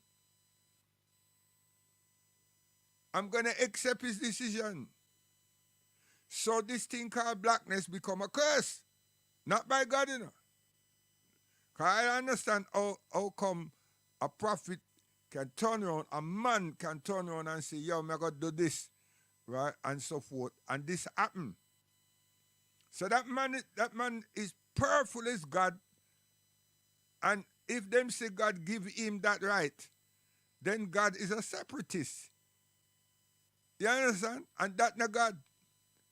That's man thinking of man, the way man think and behave, the erroneous man think and behave. And them a project that, and he's claiming and he's saying and he's out hooking and out wicking people and putting that lie upon God. And who is most dangerous people? Human beings. Those who invent and those who say things about God that they don't know. How can you can't say something about something that the something, you can't see the something communicate with you, but you're going to see something in that something name. Now hear what me idiot. You ever get missing from oxygen? If that did happen, you're dead. If that did ever happen, you're dead. So nobody even try to talk. And if that did happen, not only you did, all of we did. So stop your foolishness. Were you ever missing of water when I talk about a drought? Huh? If that be the case, the whole world is thirsty. You understand? There's nothing in creation, in the earth, that man can do without, because God provides everything. Not the man. Not human to provide everything and anything. Human only takes that which or use that or try to use that which we see and we should be grateful for. So here we go again. Which of the favors of the Almighty can we deny? None. And stop being arrogant and presumptuous. There's nothing. Yeah, me not like get bite. We don't like get bite by mosquito. Me don't like get bite by a snake. But then what me doing in this proximity? Me don't like get bite by ants. If me not interfere with the ants not interfere with me. So, hey, listen here. If you not live on this earth and have experience of the earth, then you chat foolishness. You understand? Because me live among ants, not ants. You understand? And if you don't bother them, then not bother you, know. Them can crawl across your foot and everything. But anyhow, you start showing nervousness and start brush them about and everything, and you understand? And you put your heavy hand upon them and yo, you hurt one. You don't even know how them talk. You don't even know how them scream or anything. Something happens, you know. You just disrupt the whole thing, and the colony, the soldiers, and yo, them come and deal with you, you know. You understand? Because they're doing their thing. And when them deal with you, you know what them do? Them sting you. You understand? And little more, all your foot, everything, wherever them been, swell up star. You know, big problem. And that's just ant. Now, that's a tribe of ant. There are many. So you have to be careful how you interfere with things and get jumpy with things. And that's how we are, innit? That's how we are. So read the Quran now, you get to understand about ants, you know. Yes, and you get to understand about bees, you know. You got to understand about life. You got to understand about nature. You got to understand about science. You got to understand how to live and stop making up all these stories, man. Them stories not right, because you not read it. And if you're going to read it with a prejudiced mind and everything, how you can read? Is that why we don't have no businesses? Because you know, we don't elevate our minds to structuralize anything? Is that why we just hustle? Is why it's playing amusement is the easiest outlet or the easiest development? That's so ignorant. That's so dumb. But it must be true, because that's what happens. It's what happens. It's what is happening. It's what's happening. Every other people that come in as immigrants in any other body country across Europe, them set up themselves. Them structuralize themselves. Them have them steam shop. Them have them textile. Yo, their shoes, their garments, man, them food and their language, the education, and they still deal with the people them language, and they still go to the people them colleges and universities. Yo, listen here. Are dumb with them? Nah. Is lazy we lazy? Yes. And ignorant we become ignorant because we're following the people them still. Why are we following them? Question. Why? Why are we following them? And look how huge Africa is. You know how much tribes there? There's excellence to learn, but we're investing, intellectually investing where we're not curious. Listen. That's a serious problem, and that's all of this happened because all these people that call themselves pastor and minister are them people along with the ambassadors that is denied us. And even though we go to school and learn something, we still ain't turn around and read like Melika Shabazz, Al-Mawali, Malcolm X, and define words and its implementation and so forth. Huh? We need to define things. Dictionary give a description, you know. And we need to do that. Why are we being so careless? Yeah, where's my phone? Let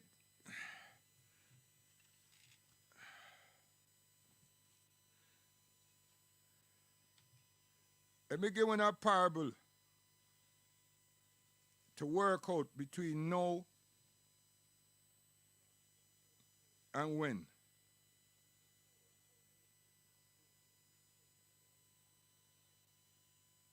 Problems, reaction, and solution. Problems, reaction. Yeah, problems, reaction, solution. All in one. Find the terminology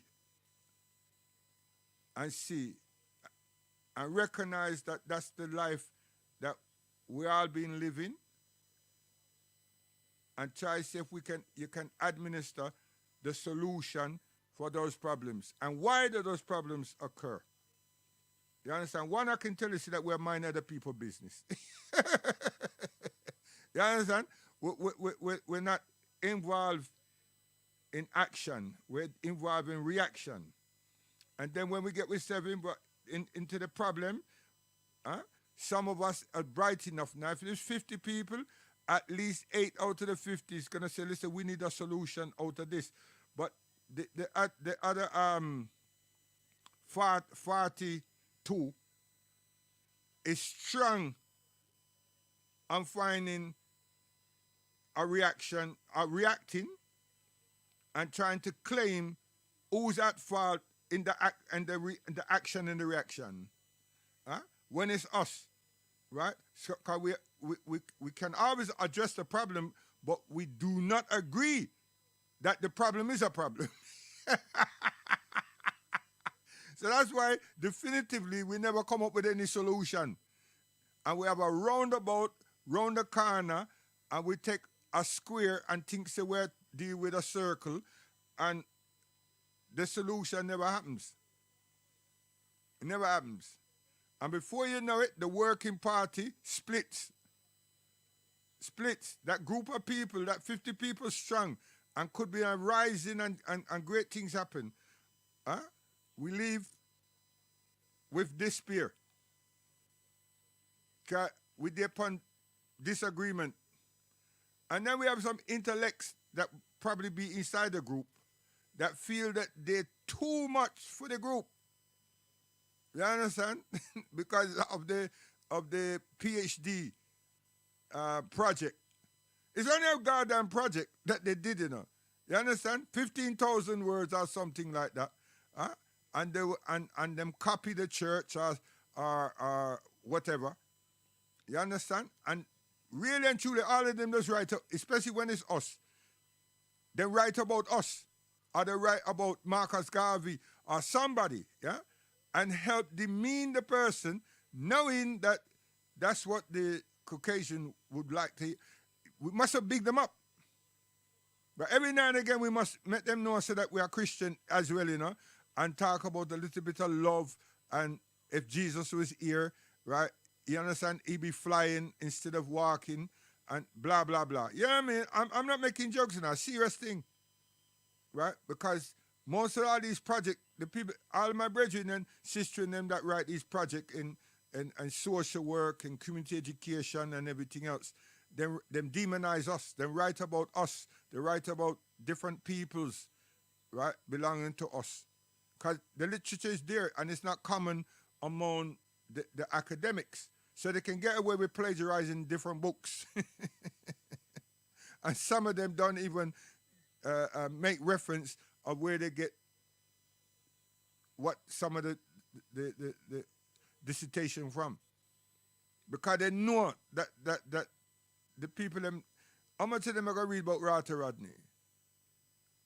How much of them read about Elijah Muhammad? You understand? And so it's, hey, yo, seriously, hey, am I exposing too much things? So when I say guidance, we're gone. Yeah. So God willing, tomorrow we'll come back on conclusion because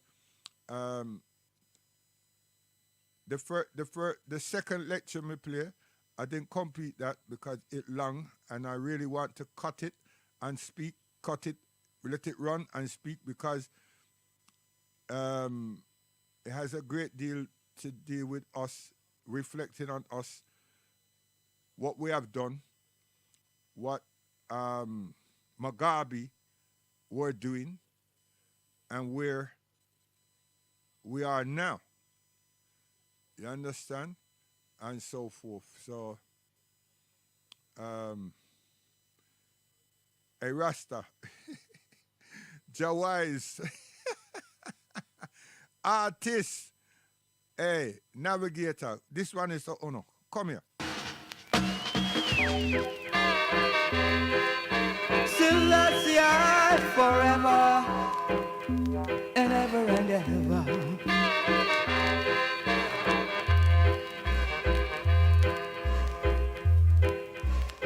King of kings, he'll always be. Endless as the time to me. I will hail eternally. Selassie forever. Until they crown another king to take the place of the royal king. I will forever sing. Selassie forever. Sister Benji. Until they wrote another book. Sister Levi. On his royal face Sister Dan.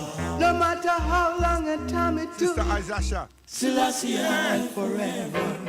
Sister Judah. Selassie forever. Forever and forever.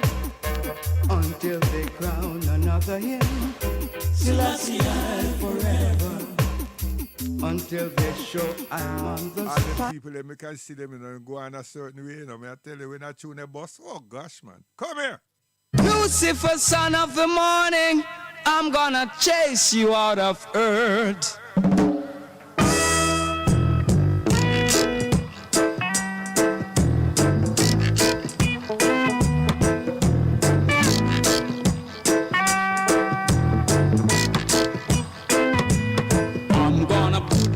Iron shirt and chase Satan out of earth.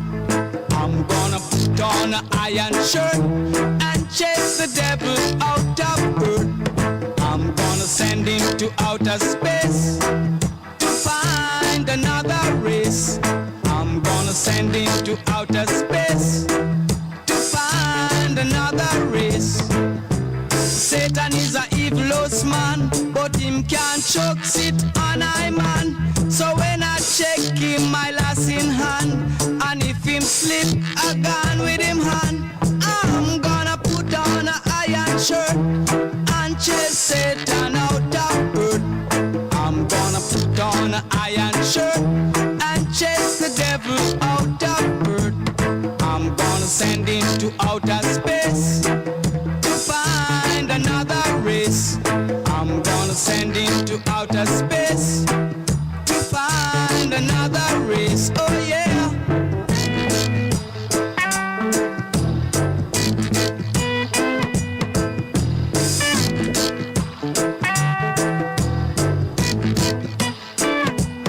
Him have to drop him fork and run. Him can't stand up to judge a son. Him have to left ya with him gun. Dig off with him bomb.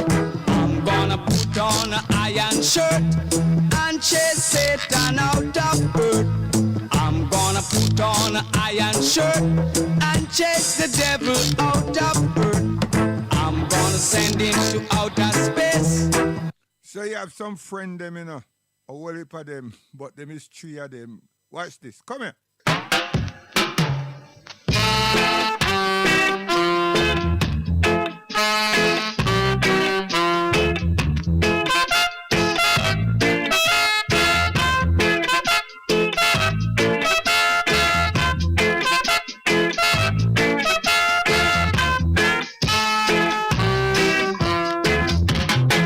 I went to a party last Saturday night. When I reached the party, everything was right. Then Babylon red, them red. Me catch me Fred, me catch me Fred. It was like three blind mice. You coulda see how them run. It was like three blind mice. You coulda see how them run. Button sticks start fly. Man start to ball. Some jump the fence. Some put up the fence. But we catch me friend.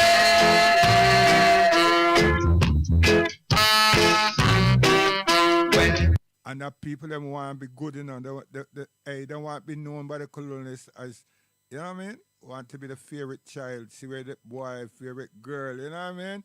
And try to sell out everybody. Mischief makers, come here.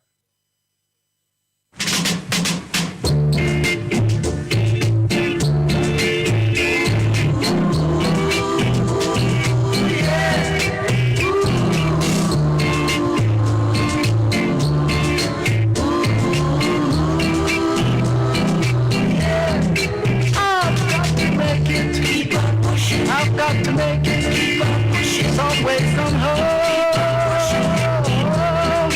I've got to make it, keep on pushing. I've got to make it, keep on pushing, some way, somehow. You can make it, keep on pushing. If you try, keep on pushing, you will make it, keep on pushing. Oh. Yo, you know what?